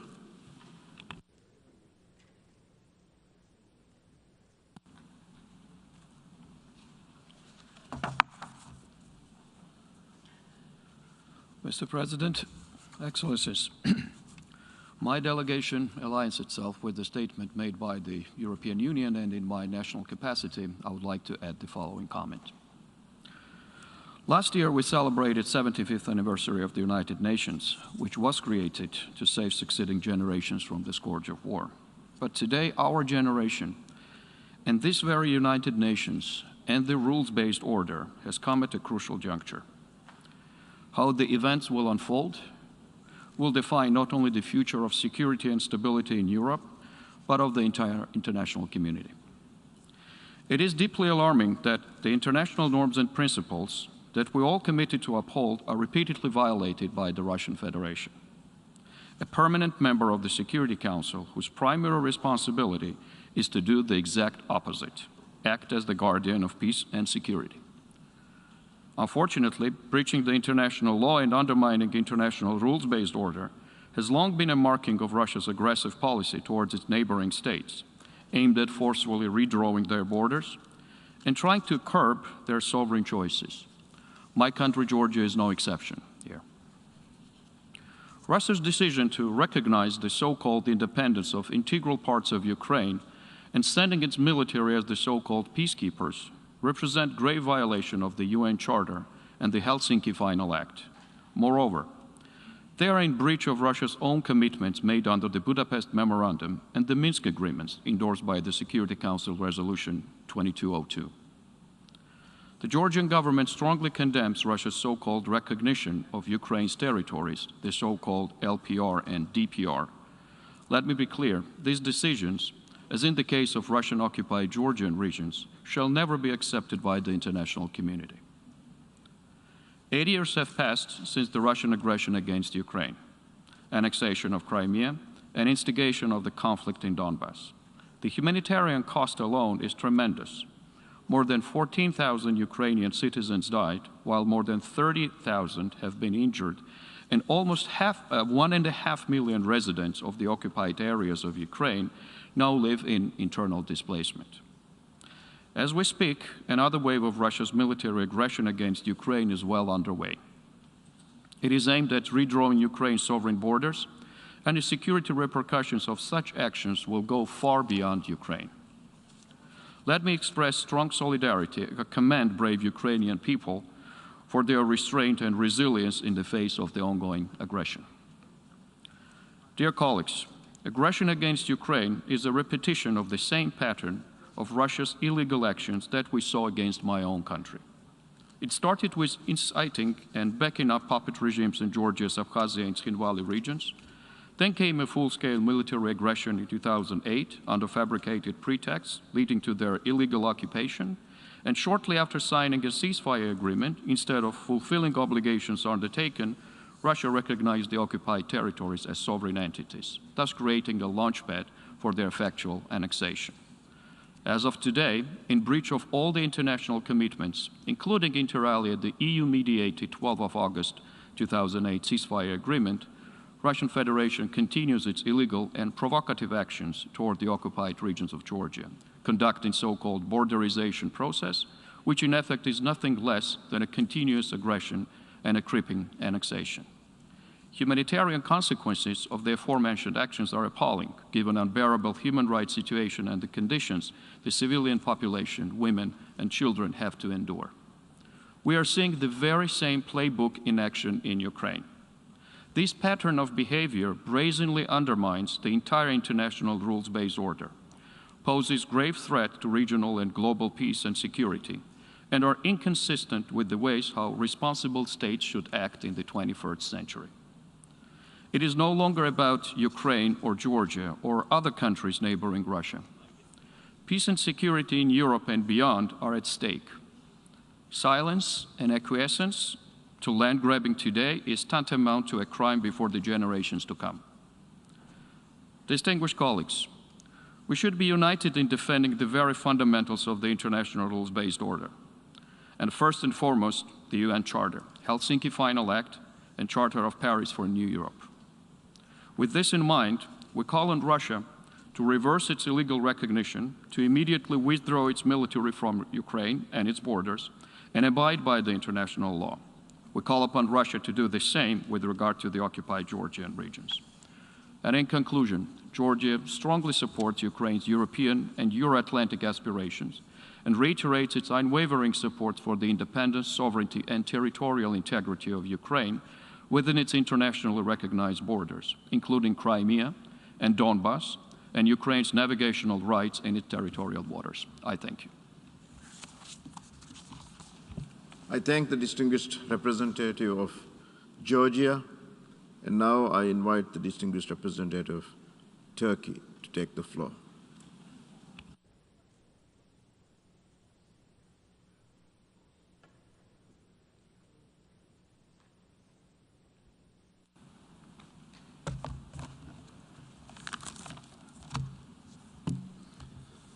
Mr. President, Mr. Secretary General, it has been 8 years since the occupation of Crimea. Since the first day, the international community has maintained a resolute position. We never recognized the illegal annexation. And we have always supported Ukraine's independence, territorial integrity, sovereignty, and its political unity within its internationally recognized borders. This is our legal and moral obligation. Mr. President, today we face a new act of aggression, this time against another part of Ukrainian territory. This is totally unacceptable. We reject Russia's decision to recognize the so-called Donetsk and Luhansk republics and send in additional troops. It is illegal and illegitimate. It is in contravention of the Minsk agreements and constitutes a flagrant violation of Ukraine's political unity, sovereignty, and territorial integrity. Mr. President, we do not need nor do we want a new war in our region. We call upon Russia to reverse its decision and return to diplomacy and dialogue on the basis of the Minsk agreements. This is the only way that will take us away from the precipice. Therefore, we call for restraint and common sense. We urge the parties to get together around the negotiation table without delay. As a neighbor to both parties, we are ready to facilitate this process and host technical and/or high-level meetings. We also welcome President Zelensky's proposal for a meeting between P5, Turkey, Germany, and Ukraine. Finally, we continue to support the OSCE Special Monitoring Mission led by Ambassador Halit Çevik. Mr. President, I am obliged to repeat, today Ukraine, a founding member of the United Nations, is faced with yet another act of aggression, and the global community is faced with yet another threat to regional and international peace and security. But above all, this is an aggression against the fundamental principles of international law and the UN Charter. Make no mistake, we all need the rules-based international order. It is our duty as member states to defend legality. It is our obligation to ensure that conflicts are resolved through peaceful means. We must make sure that the founding principles of the UN are upheld. This is the only way to save ourselves from the scourge of war. Thank you, Mr. President.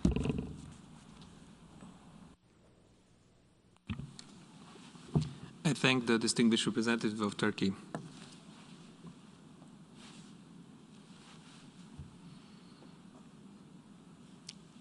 And I will give the floor to the distinguished representative of Costa Rica.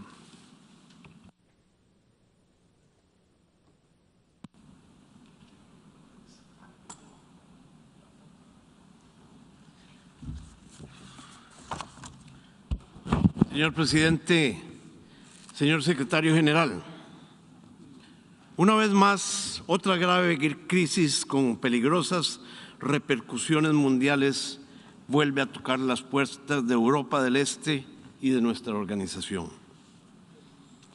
Al reconocer las regiones del Donetsk y del Luhansk como entidades independientes, la Federación de Rusia viola la soberanía y la integridad territorial de Ucrania. Transgrede la Carta de las Naciones Unidas, los acuerdos de Minsk y el Memorándum de Budapest, así como reiteradas resoluciones del Consejo de Seguridad y de esta Asamblea General, y muchos de los principios más sólidos del derecho internacional. Costa Rica condena tales acciones contrarias al derecho internacional y reitera que los hechos consumados, si bien pueden imponer realidades sobre el terreno, no generan derechos. Permítanme hacer 4 reflexiones sobre la crisis actual.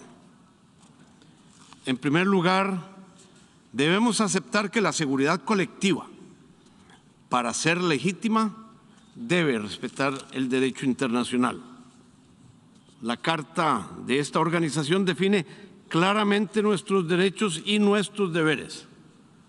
Su cumplimiento no es opcional, es obligatorio, porque incluso las naciones más grandes están sujetas a ese derecho internacional. Es obligatorio porque los miembros no electos del Consejo de Seguridad han de ser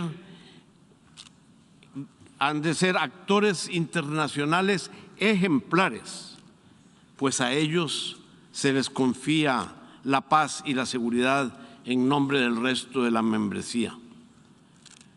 Como miembros no electos, tienen más obligaciones con el derecho internacional y con su respeto irrestricto. En segundo lugar, la agresión rusa y la violación de la soberanía e integridad territorial de Ucrania y la violación de los términos que hicieron posible la entrega de armas nucleares por parte de ese país socavan el régimen internacional de la no proliferación. Con el memorándum de Budapest, los estados dueños de armas nucleares se comprometieron a respetar las fronteras de Ucrania a cambio de la renuncia de ella a las armas nucleares. Costa Rica lamenta el incumplimiento de este compromiso que conlleva graves consecuencias para el régimen de la no proliferación nuclear. Esto es motivo de preocupación para toda la comunidad internacional y en particular para los países que, como los de nuestra América Latina y el Caribe, hemos declarado ser libres de armas nucleares. Un Estado es tan fuerte como su palabra. En tercer lugar, señor presidente, señor secretario general, debemos agotar todas las vías diplomáticas para evitar las devastadoras consecuencias humanitarias de un conflicto armado para millones de personas en Ucrania. Los espacios cívicos y las libertades fundamentales en las regiones del Donetsk y del Luhansk se han visto gravemente reducidos desde los graves hechos armados que tuvieron lugar en el año 2014. Y ello ha provocado una erosión de la libertad de expresión y del activismo independiente. Costa Rica lamenta que muchos defensores de los derechos humanos, de los que he sido uno, muchos activistas medioambientales, periodistas y miembros de minorías nacionales se hayan visto obligados a huir, y ello ha restringido su participación en asuntos públicos y en asambleas pacíficas. No hay allí libertad ni pluralidad porque hay censura y persecución. La comunidad internacional, señor presidente, debe mantener un registro diligente de todas las violaciones del derecho internacional, de los derechos humanos y del derecho internacional humanitario por parte de la Federación de Rusia, en línea con lo manifestado aquí por el señor secretario general. Como hemos visto en esta crisis, las tecnologías emergentes ofrecen un nuevo conjunto de retos y un potencial de escalada de conflictos que requieren de respuestas diplomáticas. La capacidad de algunos estados de emplear la inteligencia artificial en los ciberataques y en las campañas de desinformación hacen más urgente que nunca adoptar nuevos acuerdos multilaterales para minimizar los riesgos futuros y garantizar la estabilidad internacional. No permitamos que se haga del hábitat de millones de personas en Ucrania un campo experimental de nuevas y cruentas formas de violencia masiva. Ya esos tiempos pasaron. Y para que quede claro, cortar las redes eléctricas es violencia. La guerra psicológica es violencia. Una violencia que debe ser condenada con el mismo vigor que aplicamos a la violencia armada. La ley protege a los civiles sin importar el medio de sufrimiento, y Costa Rica seguirá honrando el derecho de los civiles ucranianos a una vida cotidiana pacífica y segura, sin injerencia extranjera. Para terminar, señor presidente, Costa Rica quiere recordar que a todos los estados que el camino hacia la construcción de la paz debe estar pavimentado con iniciativas centradas en las personas y lideradas por mujeres. Lejos de ser víctimas indefensas, las mujeres han estado en primera línea, llamando al cese de combates, abordando las causas profundas de los conflictos y han estado también presentes en la construcción de la paz. La paz no será sostenible si no es inclusiva.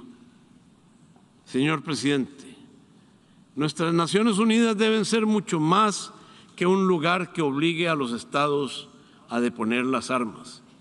Las Naciones Unidas deben ser un lugar en donde prevalezca el diálogo y nadie sienta la necesidad de levantar las armas. Muchas gracias. I thank the distinguished representative of Costa Rica.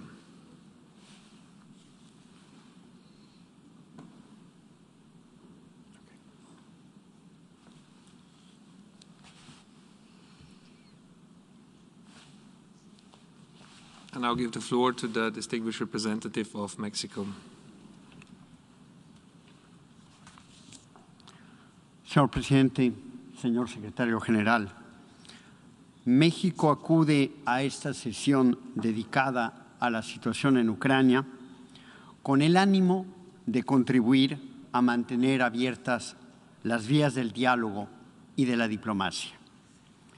La posición de México tiene como fundamento la obligación de respetar la soberanía, la unidad y la integridad territorial de Ucrania dentro de sus fronteras reconocidas internacionalmente, en apego irrestricto al derecho internacional, a la Carta de las Naciones Unidas y a las resoluciones 2625, 3314 y 68/262 de esta Asamblea General, así como a los acuerdos de Minsk.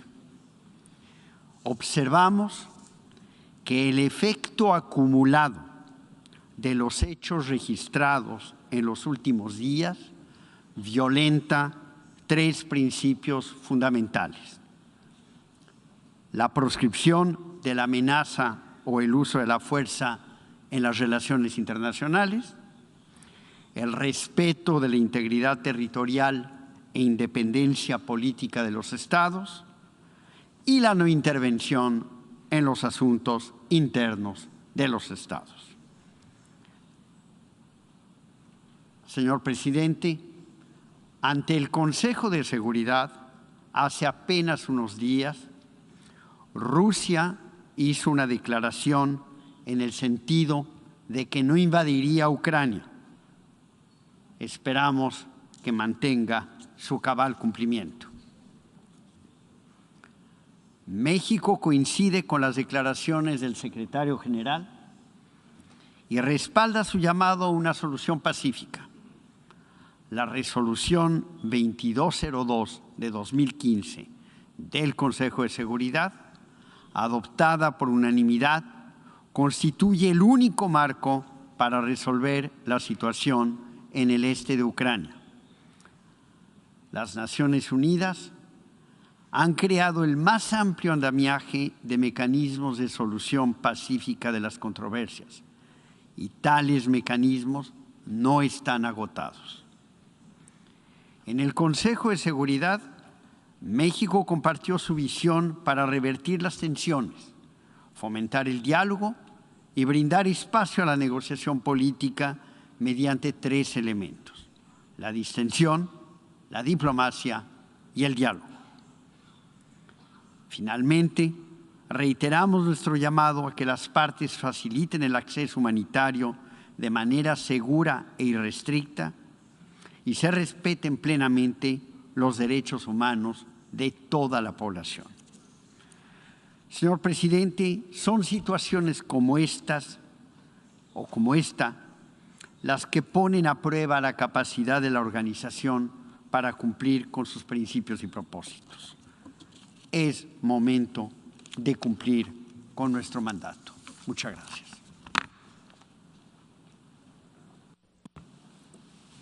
I thank the distinguished representative of Mexico.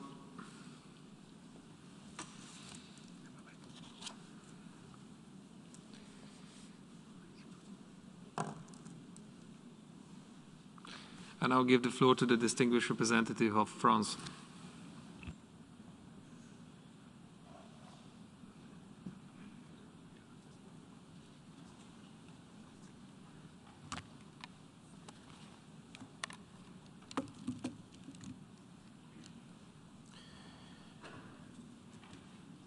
Monsieur le Président, la France condamne fermement la reconnaissance unilatérale par la Russie de l'indépendance des régions séparatistes de l'Est de l'Ukraine.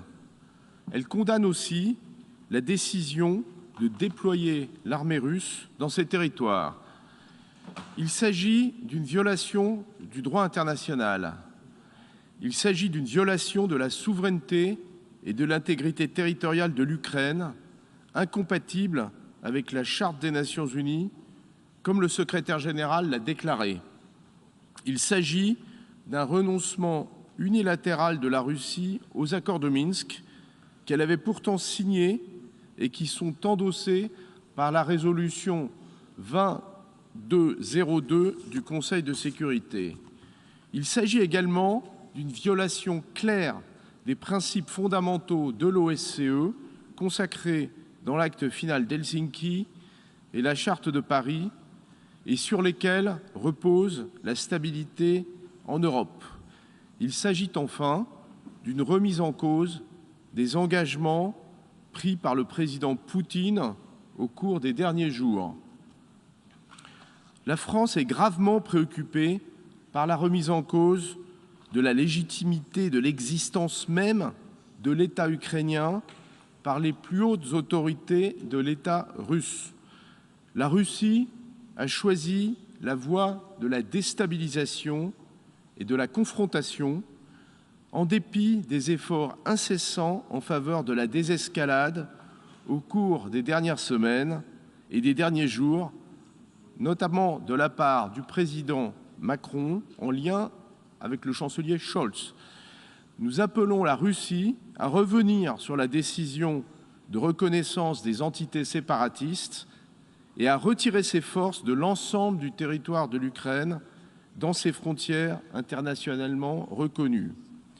D'ici là, la France et ses partenaires de l'Union européenne prennent les mesures qui s'imposent, notamment contre les banques qui financent les opérations militaires russes dans ces territoires et pour prévenir le commerce avec les entités séparatistes.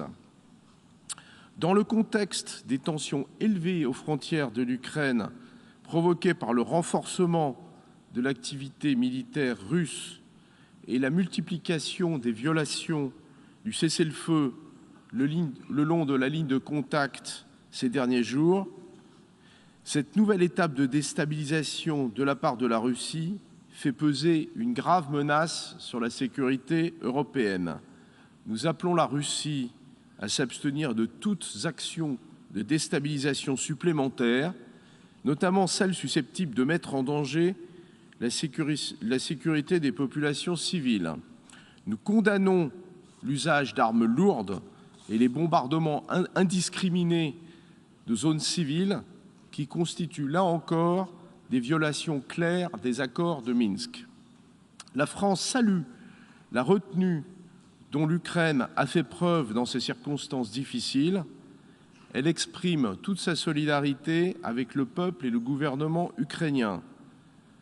La France rappelle utilize these instruments available to them. One of them is the significant increase of humanitarian assistance to Ukraine under the circumstances. Second,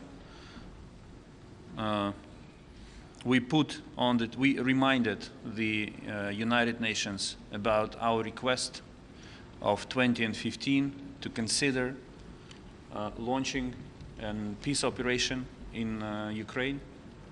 And there is a way to do that without the UN Security Council decision based on the UN General Assembly resolution. So I'm certain that if there is a will, there is a way. And we will be working with the United Nations on making sure that the will is there and we find the way to put pressure on Russia. Minister, you got to talks with Americans yesterday. You met Secretary Blinken, you met President Biden. You never comment on that until now. Could you tell what is the main message you got from Americans? The United both, not even both, but my three main counterparts, my three main interlocutors in Washington, President Biden, State Secretary Blinken, and Secretary of Defense Austin, they all conveyed three very clear messages. First, the United States will stand by Ukraine, whatever happens, whatever scenario Russia will prefer.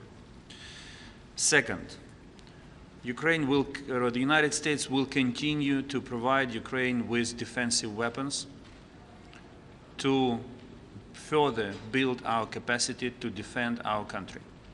And I would like to assure you that we would be happy if we never have to pick up those weapons and use them in the battlefield. We want peace. But if Russia attacks, we have to be equipped to fight back. And the third message was that US sanctions will be continued. There will be more sanctions on Russia, more painful sanctions on Russia, and they will be done in close coordination with the allies, with the US allies in Europe and other parts of the world, in order to ensure the maximum efficiency of these sanctions. So these are the political messages, but I assure you that in our talks we were very specific about the ways how these messages will be turned into actions in the coming days. And we appreciate, for example, the sanctions which were already imposed by the United States, Canada, United Kingdom, the European Union, some other countries, but this is not enough. And our partners should not wait for Russian rockets to hit Ukrainian soil or Russian planes to cross into our airspace to impose the new wave of sanctions. Sanctions make sense when they deter Russia from further action. So the time for the next wave of sanctions has come. We are in a very dynamic situation, and every day matters. Thank you, Stefano Vaccara, Voce di New York. This is a follow-up and another question. So can we say that you, after the meeting in Washington, you are satisfied, completely satisfied? Because there were reactions in Washington by the other party that say that President Biden was too weak in his reaction toward Russia. So I would like you to respond to this. And then today, what you heard so far, the speeches, there will be more, China will speak. Are you satisfied, the reaction? Is Russia isolated enough in this building at the moment? I will be satisfied when the last Russian soldier withdraws from Ukrainian territory. Until it doesn't happen, I cannot be fully satisfied. But what we saw yesterday and the day before in Washington, in London, in Brussels, in Ottawa, was a clear demonstration that, that our partners understand clearly one simple fact. This is not only an attack on Ukraine. This is an attack on the existing world order. And the fact that they imposed the first wave of sanctions is appreciated. The decision of the German government to hold Nord Stream 2 is appreciated. But this is not enough to stop Putin. And this is why the message that I received yesterday in Washington, that what was already done is not the end of story, and more actions will be taken. And we will be looking forward to it. And my message is simple, that do not wait too long. You have to act now. Literally every day, decisions have to be adopted. More sanctions have to be imposed. More weapons have to be supplied. More diplomatic efforts have to be undertaken.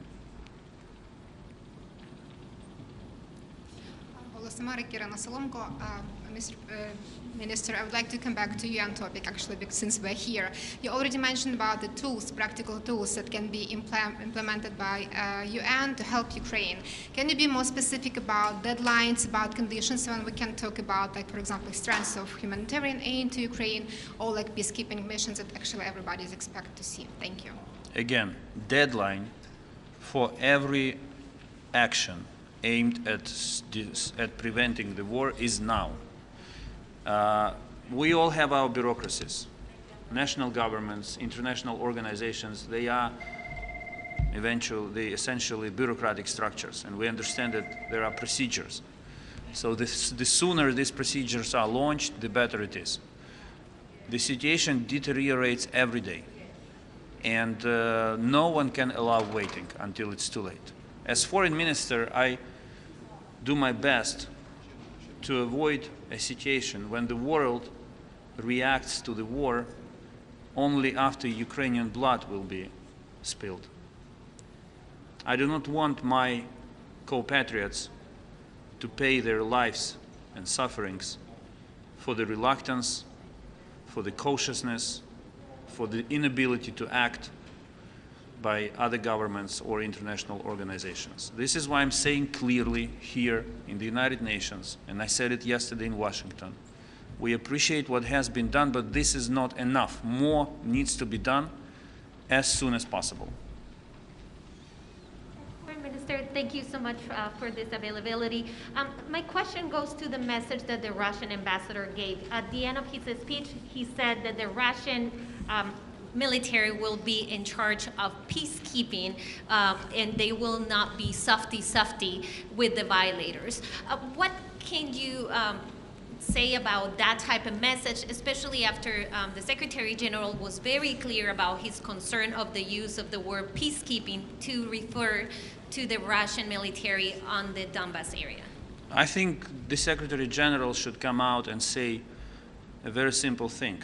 Russia must stop abusing the word peacekeepers and the concept of peacekeeping enshrined in the United Nations Charter. This is exactly what we are talking about. Russia tries to replace the UN with itself. They want to have a free hand to decide how to maintain peace, the way they want to maintain peace. And usually when they say that we want to maintain peace, they speak about another act of aggression.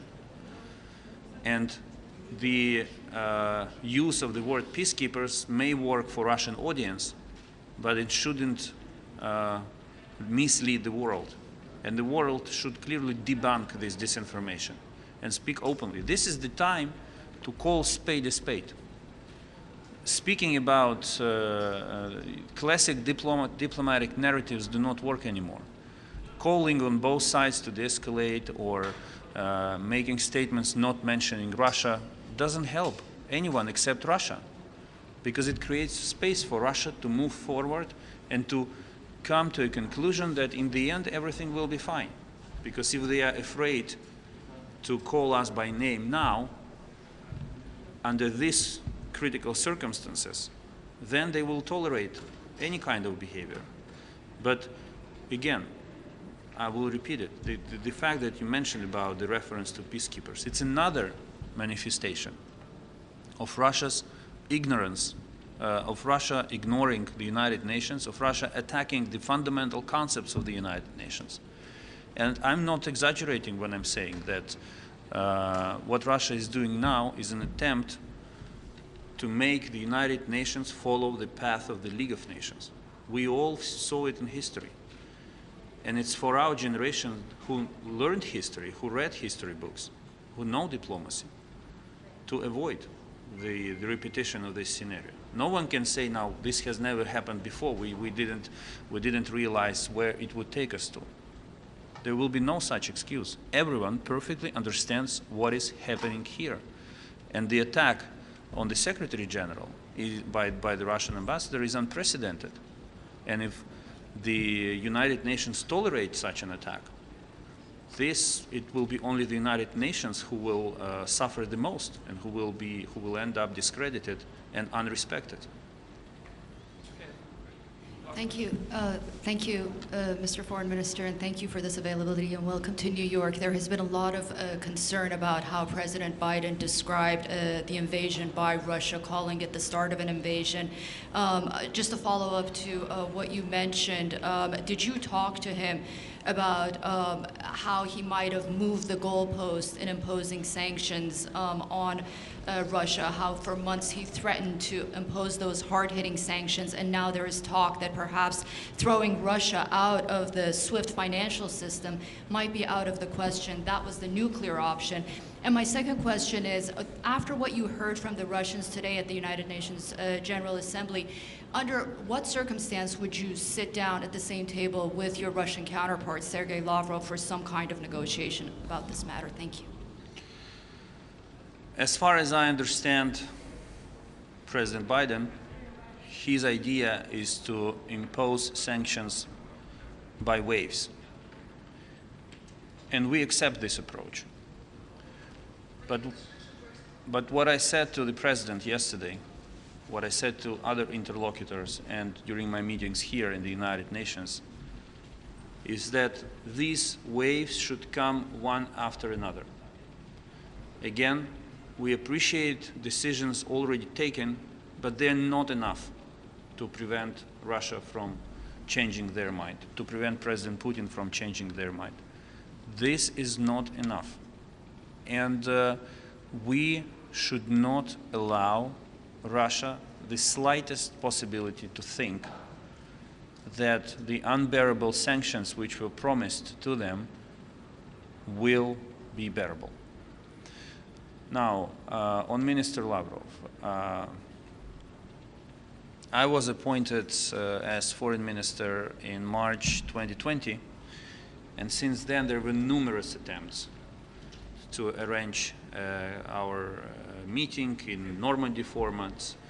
I reach out to speak bilaterally on the phone to him, but he never picks up the phone. He never agrees he never agreed to meet in the Normandy format. He is talented enough to find all kinds of excuses why he shouldn't show up. So I don't care about him. If he is ready to convince President Putin to stop this madness, we are ready to sit down. I'm open. If he just follows if he just reinforces the narratives of President Putin and chooses war to diplomacy, that's his choice. That's his choice, and he will pay for that. Hello, I'm Kaori Yoshida from Nikkei, Japanese business news. Japan, along with some Western nations, have imposed sanctions on Russia over Ukraine. There are a lot of Japanese media here today. Could we get a reaction from you on these movements and for the announcement of potential additional sanctions by Japan? We expect a stronger reaction by Japan and a stronger action by Japan for a number of reasons which I'm not going to elaborate on today. I believe Japan must be vitally interested in not allowing Russia to crush the existing world order based on rules, and not to demonstrate by its example to others that this is a path of success, and the one who dares eventually succeeds. And these are the global consequences of the Russian aggression against Ukraine. Because if we are not able to defend very simple fundamental principles in Europe, it means that we are not able to defend them in any other part of the world. So a stronger reaction by Japan is most welcome. And I understand that some countries may think this is not our fight. We have to wait and see how it ends up. Some believe that we have excellent relations with Russia. Why should we put them at stake? But this is not about Ukraine. This is really about the destruction of the world order. And every nation who has this kind of considerations should understand simple fact. Now Russia tries to behave nicely to them, to keep them under control and avoid additional pressure coming from new corners. But if Russia succeeds, the next step for Russia will be to build their relations with those countries from a dominant position, because they will demonstrate that this is what we are capable to do, and this is where we are capable, we can be successful. So every country should be mindful of that consequence. Russia may smile to you today, like they did with Minsk agreements. For 7 years they were convincing everyone that Minsk agreements is the only and fundamental basis for diplomatic solution. They were saying on every corner that Minsk agreements were endorsed by the UN Security Council resolution. This is a sacred document that everyone has to focus on. But one morning they changed their plan and they abandoned everything. It's crazy. A permanent member of the United Nations Security Council killed the document endorsed by the United Nations Security Council resolution, which they supported and had been convincing everyone to follow it. So the mood, the attitude can change in a day, and every country should understand that. Every country should understand that making compromises comes at a price to all. Thank you. Have a good day. Stay safe.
Ahora sí, como debe ser.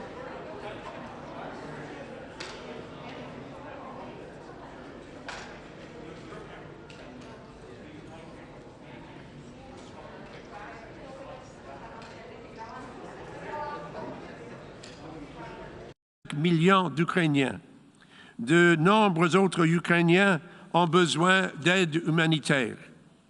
Nous sommes maintenant sur le seuil d'une situation encore plus dévastatrice et malgré ces dénégations, sa campagne de désinformation, ses fabrications, ses mensonges et sa propagande, la Russie doit accepter la responsabilité des pertes des vies humaines, de la destruction de la paix et du chaos qu'elle a créé.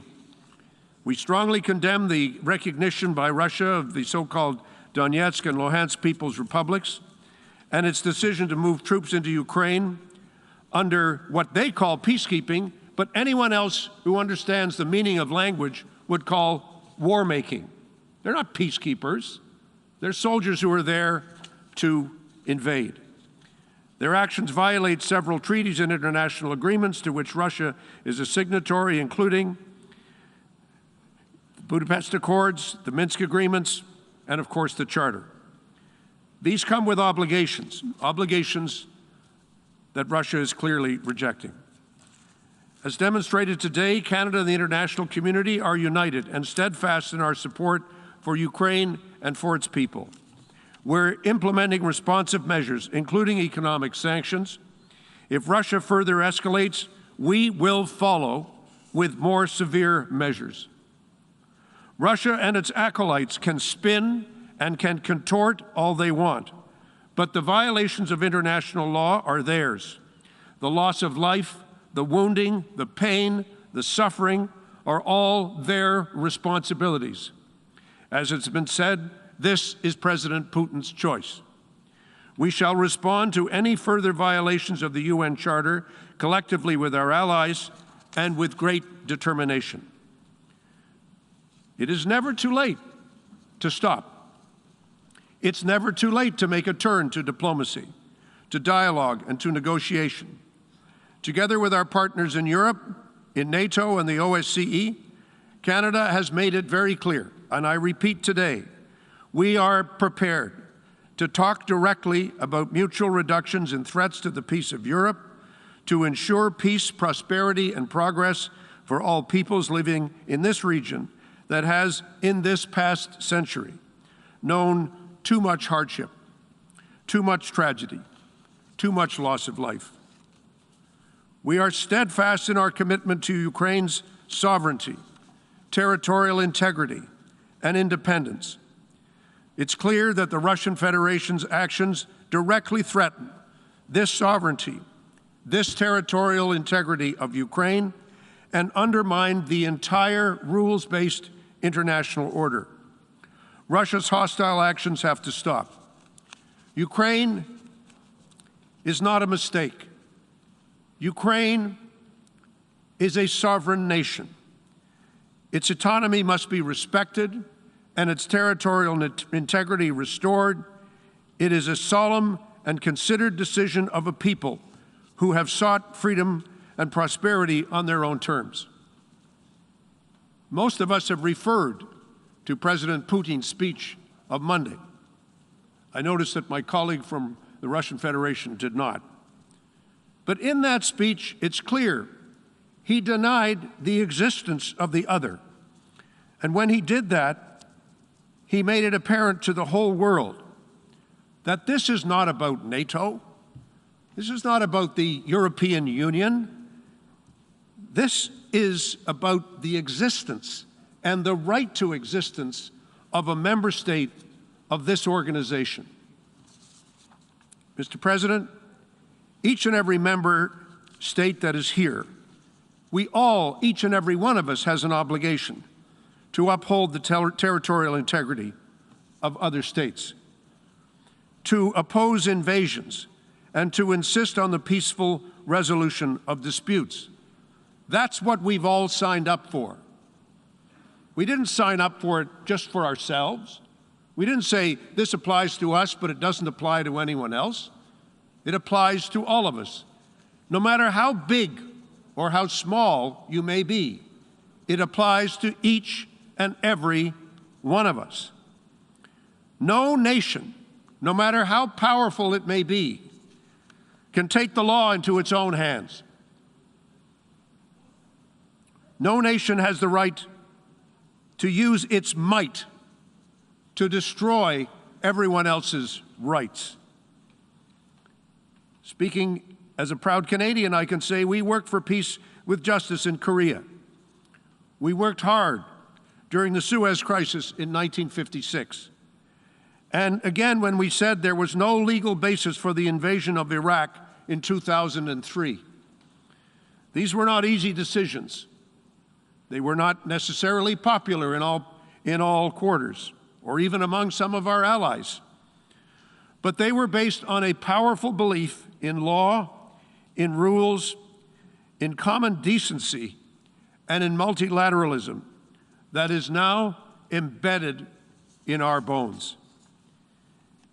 We need to remember that invasion and war bring with them terrible losses and terrible hardships. There is no cause for celebration and triumph in these wars. There's only the squalor, the poverty, and the heartache of irreparable loss.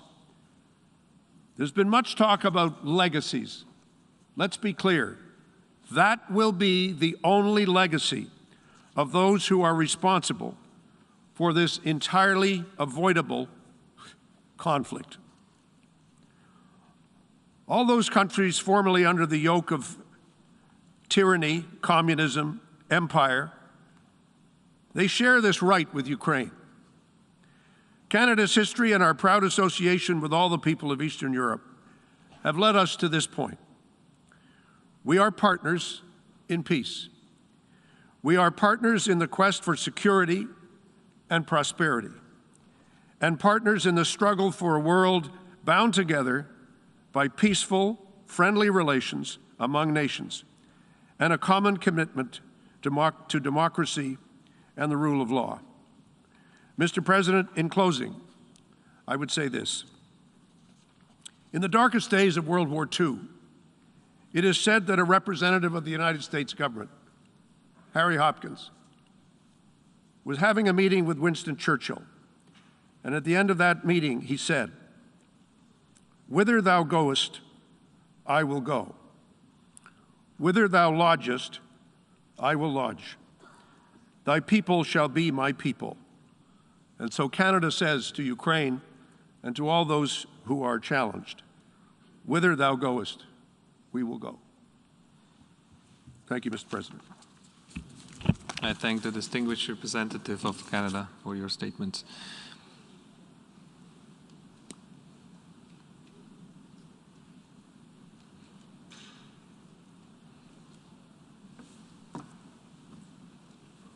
And I'll give the floor to the distinguished representative of Poland.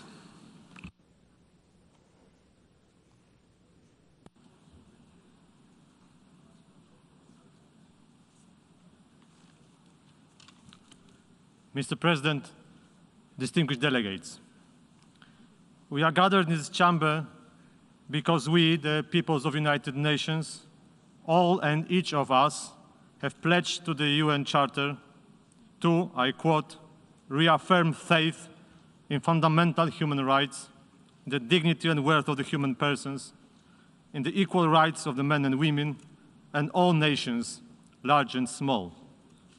And as Secretary General rightly said, UN Charter is not a la carte menu. We are gathered in this chamber today to preserve these ideals and to protect the positive developments in the world's history that occurred during the 77 years of our organization has existed. Nobody should be allowed to reverse the course of the history and to question our common achievements. There is no return to the world from before the United Nations, the world of imperialism, colonialism, and the superiority of one country over another. And yet today, sadly enough, we are witness of such actions against Ukraine, with Russia openly questioning the right of a statehood of a fellow member state. Russian recent actions have further compounded the deteriorating human rights and humanitarian situation in non-government controlled territories of Crimea and eastern Ukraine. Reported widespread cases of arbitrary detentions, torture and ill treatment of detainees, as well as violation of human freedoms, fundamental rights, and these areas are extremely worrying. It seems like we have been driven to the very brink of a major security crisis whose scale might be unprecedented of proportion. In this situation, we cannot and we will not remain silent. Poland calls today for every member state of this respected organization to clearly reiterate the commitment to operate within the letter and the spirit of the Charter of the United Nations.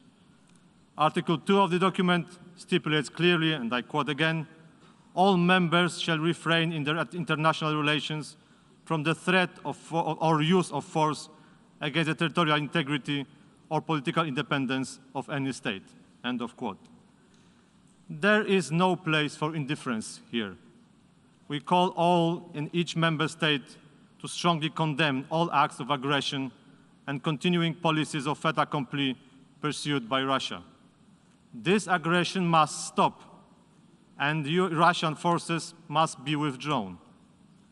We must assertively deplore such manifestations of neo-imperialism and possessiveness. Having learned from our history, Poland stands with those who choose freedom over bondage, the rules of international law over brutal force, and peace over conflict. Therefore, we shall continue to firmly stand by our neighbors, Ukraine and its people. We support Ukrainian sovereignty and territorial integrity within its internationally recognized borders. We strongly believe in the right of every state to pursue its own foreign policy, including the freedom of choice of alliances and partnership. Distinguished delegates, the world would be better, a safer place if all countries respected the fundamental rights of fellow member states. Today, we cry out, stop denying them to Ukraine, and stop denying them in so many other troubled places around the world. Despite recent setbacks, Poland believes in diplomacy as a mediation being the only path of peaceful resolution of conflicts.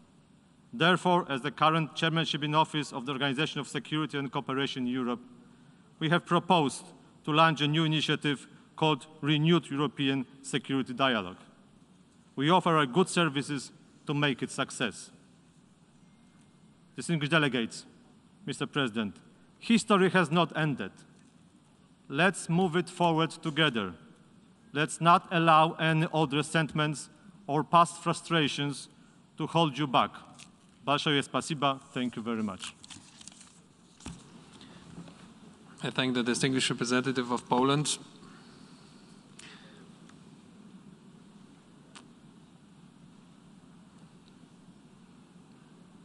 And I'll give the floor to the distinguished representative of Croatia.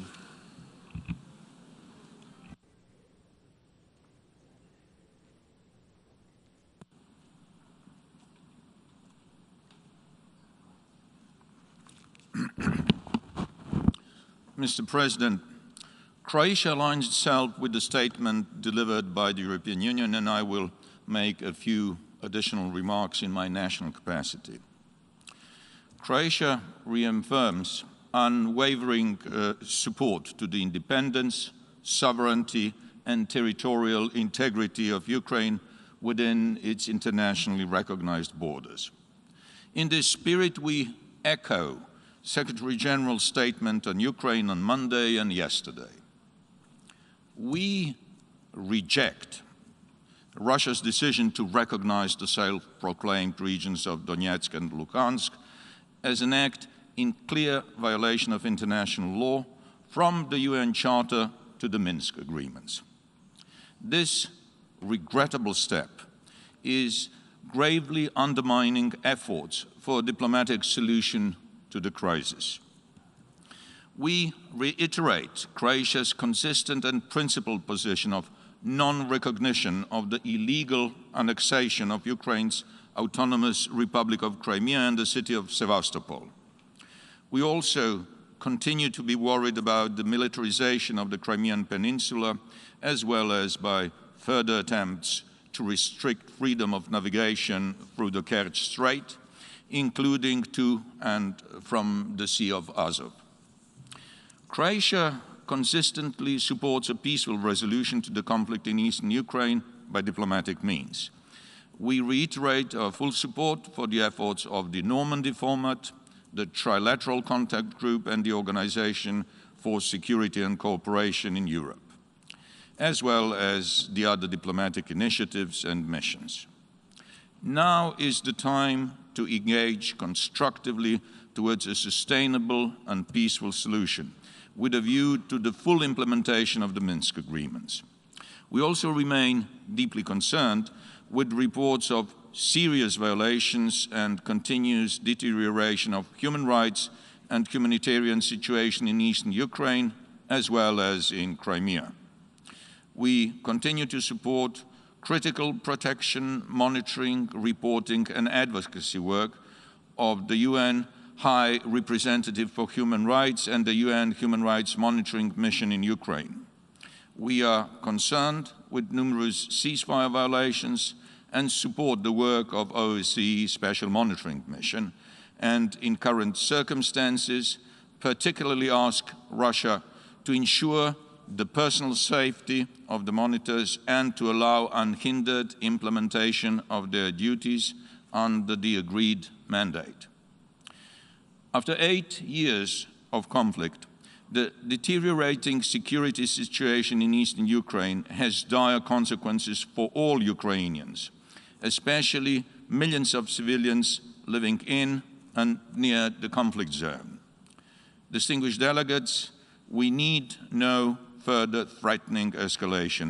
What is required is immediate return to dialogue based on international law, in particular the UN Charter and the Minsk agreements. The relevant General Assembly resolution on Ukraine, as well as the recommendation contained in the reports of the United Nations Human Rights Monitoring Mission in Ukraine. I thank you. I thank the distinguished representative of Croatia.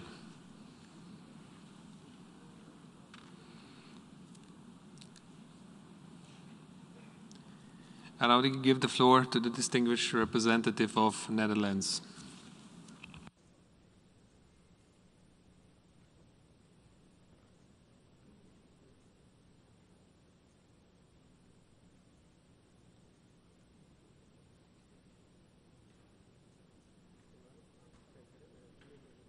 Thank you, Mr. President. The Kingdom of the Netherlands aligns itself with the statement made by the European Union, and I would like to make some additional remarks in my national capacity.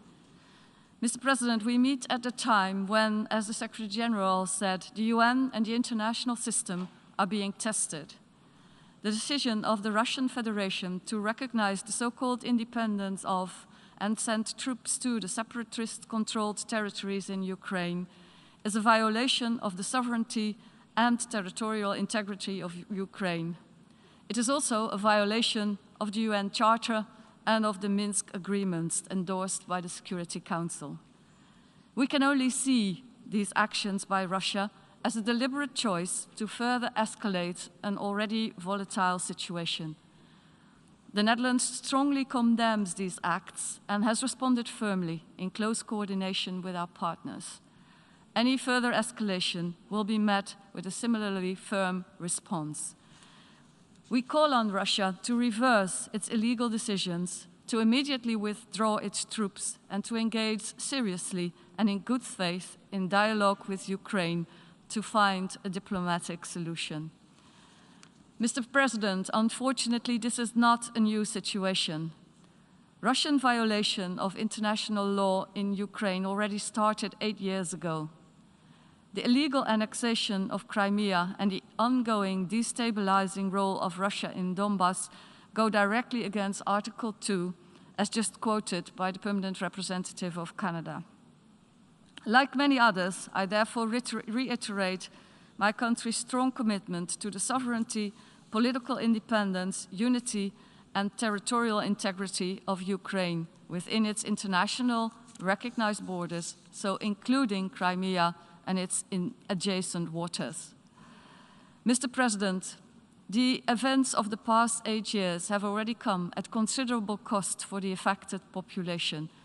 As the Secretary General said, in a situation of conflict, it is the citizens that suffer first and suffer most. We therefore thank the Secretary General and all UN agencies for their continuous support to the people through its humanitarian operations and human rights efforts. We also thank the OSCE Special Monitoring Mission for the indispensable work of their monitors. As the OHCHR reports clearly show, the human rights situation on the illegally occupied Crimean Peninsula and in the non-government-controlled areas in eastern Ukraine remains deeply concerning. Residents of the peninsula face systematic restrictions of fundamental freedoms, such as freedom of expression, religion or belief and association, and the right to peaceful assembly. The Kingdom of the Netherlands urgently calls on Russia to respect the human rights on the Crimean Peninsula and to allow full access for human rights monitors. Mr. President, when talking about the occupied territories in Ukraine, I cannot but touch upon flight MH17 that was shot down over the east of Ukraine on the 17th of July 2014. This terrible tragedy caused the death of 298 innocent civilians from 17 different countries, including 196 of my own compatriots. Since that day, the Netherlands has, together with many international partners, called for truth, justice and accountability. This is what the victims and their next of kin deserve. The start in March 2020 of the criminal trial has been a very important step towards finding the truth, establishing justice, and holding those responsible to account. At the same time, the criminal investigation continues, and we call upon all countries, including Russia, to fully cooperate with this investigation in line with UN Security Council Resolution 2166.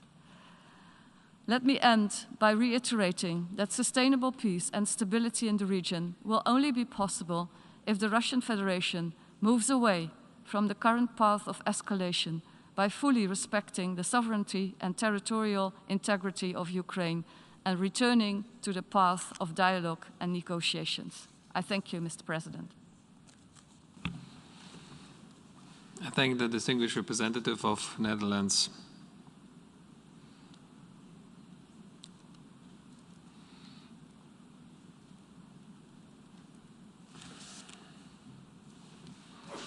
I now give the floor to the distinguished representative of Switzerland.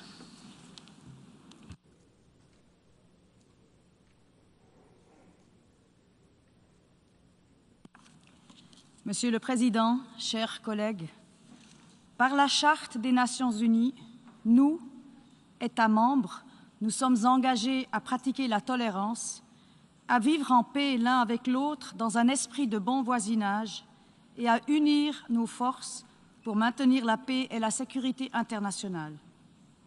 Nous nous retrouvons aujourd'hui, beaucoup l'ont déjà dit, à la croisée des chemins.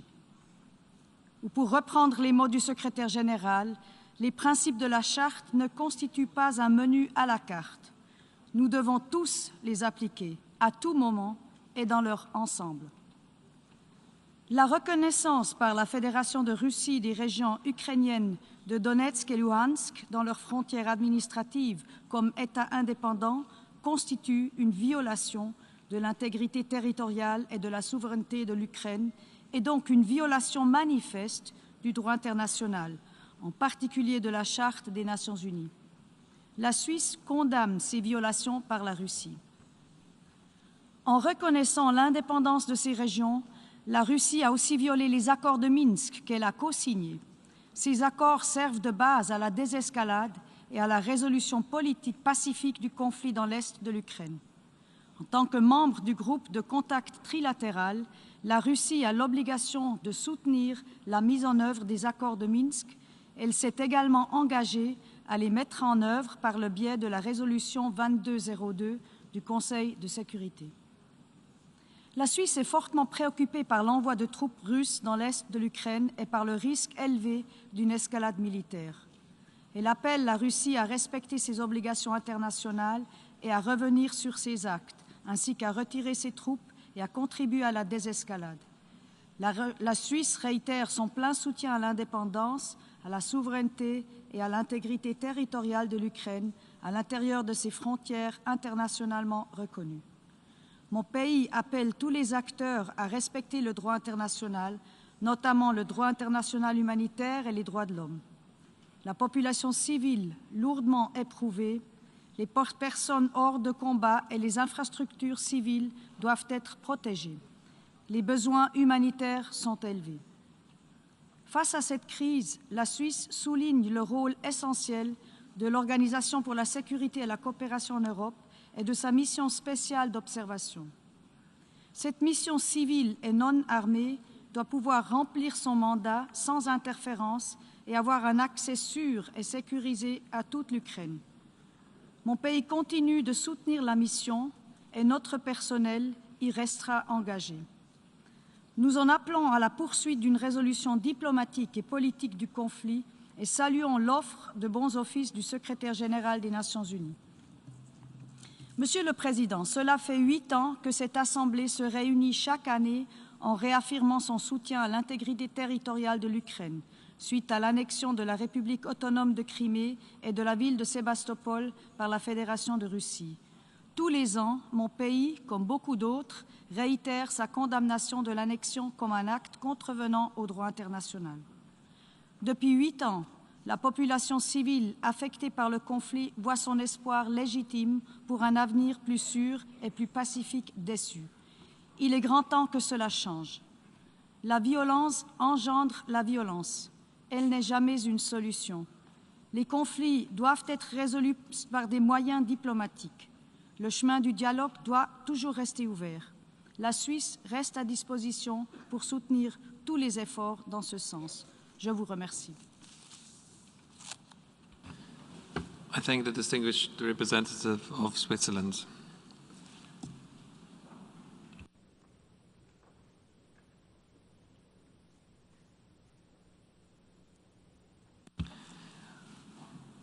I now give the floor to the distinguished representative of China.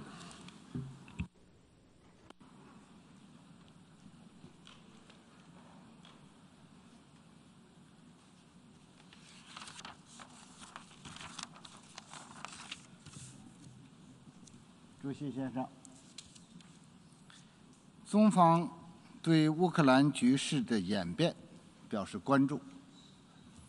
中国关于维护各国主权和领土完整的立场是一贯的，联合国宪章的宗旨和原则也应当得到共同维护。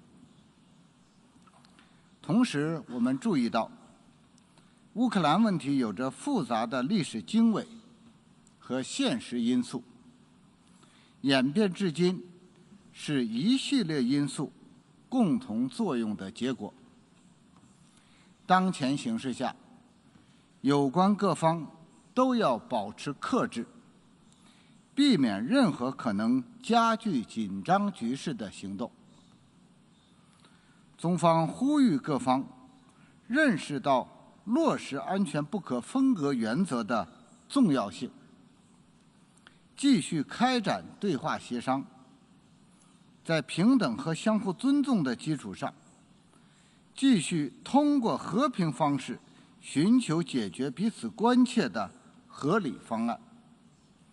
我们欢迎并鼓励一切致力于推动外交解决的努力。谢谢你，主席先生。I thank the distinguished representative of China.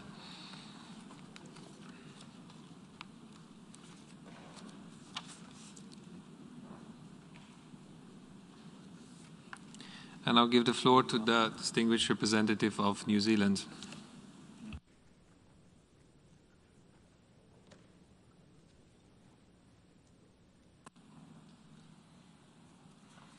Mr. President, colleagues, today's annual UN General Assembly debate on Ukraine takes place at a critical time for Ukraine, for Europe, and for our international community.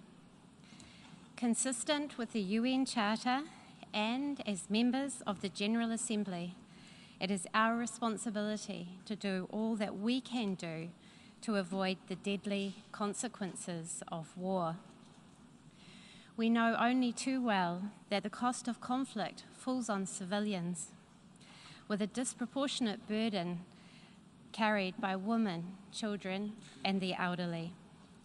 Death, injury, displacement, loss of critical infrastructure reduced access to healthcare and education, and the curtailment of human rights and freedoms. This is why New Zealand stands so strongly opposed to Russia's deliberate and provocative actions taken in the last few days. Russia's actions represent a clear breach of Ukraine's sovereignty and territorial integrity, and a sharp violation of international law and the Minsk agreements. New Zealand strongly supports the sovereign right of any state to determine its own future, including in terms of its security relationships. We have been consistent in expressing our strong support for Ukraine's territorial integrity and sovereignty, and international diplomatic efforts to find a peaceful solution.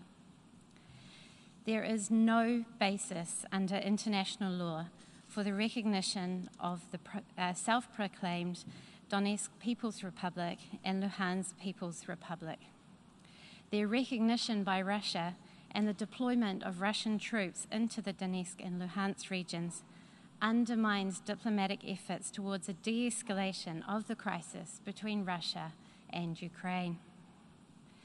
New Zealand is deeply concerned that this is a calculated act by Russia to create a pretext for an invasion of Ukraine. Everyone in this chamber knows that a military invasion is an act of aggression and a violation of one of the most fundamental principles of international law. We join the Secretary-General in being deeply concerned about the perversion of the concept of peacekeeping. We agree that when troops of one country enter the territory of another country without its consent, they are not peacekeepers at all. Recent increases in ceasefire violations and civilian casualties in the conflict zones in the Donbas region are of great concern. Human rights violations in territory controlled by the self-proclaimed republics and in Russian-occupied Crimea are very troubling. New Zealand joins the international community in calling for human rights violations in the Donbas region to cease. We encourage Russia, Ukraine, and other parties to intensify dialogue, including through a return to the Normandy format, with a focus on bringing an urgent de-escalation of tension. We call on Russia and all parties to respect international humanitarian law, and we call on Russia to commit to dialogue to resolve its security concerns, to act in the interests of peace and the principles of the United Nations, and to act consistently with its responsibilities as a permanent member of the United Nations Security Council. Russia's continued efforts to undermine the sovereignty and territorial integrity of Ukraine represent one of the most significant risks to international peace and security for decades. The impacts of such a conflict will not be confined to Europe. It will further destabilize the international community at a time when geostrategic uncertainty is already high. The international rules system is under pressure, and the global economy remains fragile, all compounded by the impacts of the COVID-19 pandemic. This is a dangerous time. We are at a critical juncture, but it is one where we believe that diplomacy must prevail in preventing a conflict that would have tragic consequences for Ukraine, for Europe, for Russia, and for the world. New Zealand supports the Secretary-General's rallying call to resolve this crisis without further bloodshed. We stand ready to support international diplomatic efforts to de-escalate the crisis in Ukraine in any way we can. Thank you. I thank the distinguished representative of New Zealand.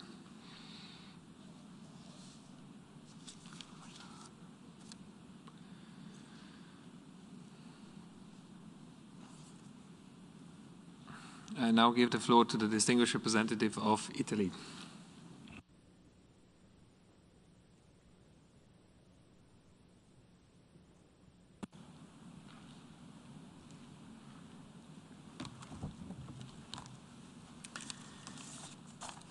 Mr. President, Italy aligns itself with the statement of the European Union and wishes to add the following remarks of its own. We strongly condemn the decision by the Russian Federation to recognize the independence of the self-proclaimed republics of Donetsk and Lugansk and to deploy Russian forces in the Donbas region. These acts are unacceptable violations of Ukraine's democratic sovereignty and territorial integrity, are inconsistent with the principles of the Charter of the United Nations, and contradict the Minsk agreements endorsed by the Security Council and of which the Russian Federation is a signatory party.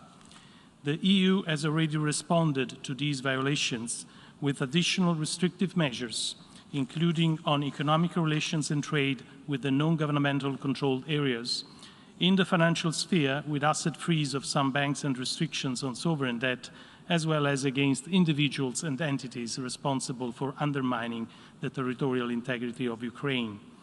In line with UN General Assembly Resolution 68/262, Italy also reaffirms its non-recognition of the illegal annexation of the Crimea Peninsula and reiterates its unwavering support and commitment to Ukraine's independence, sovereignty, and territorial integrity within its internationally recognized borders. This position has been stated by Italy also in its capacity as the current presidency of the Council of Europe.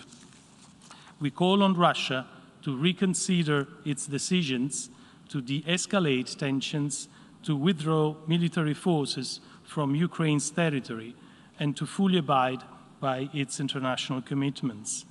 As the Secretary General, whose efforts we appreciate, pointed out yesterday and today, we need de-escalation now, and now is the time to return to negotiations.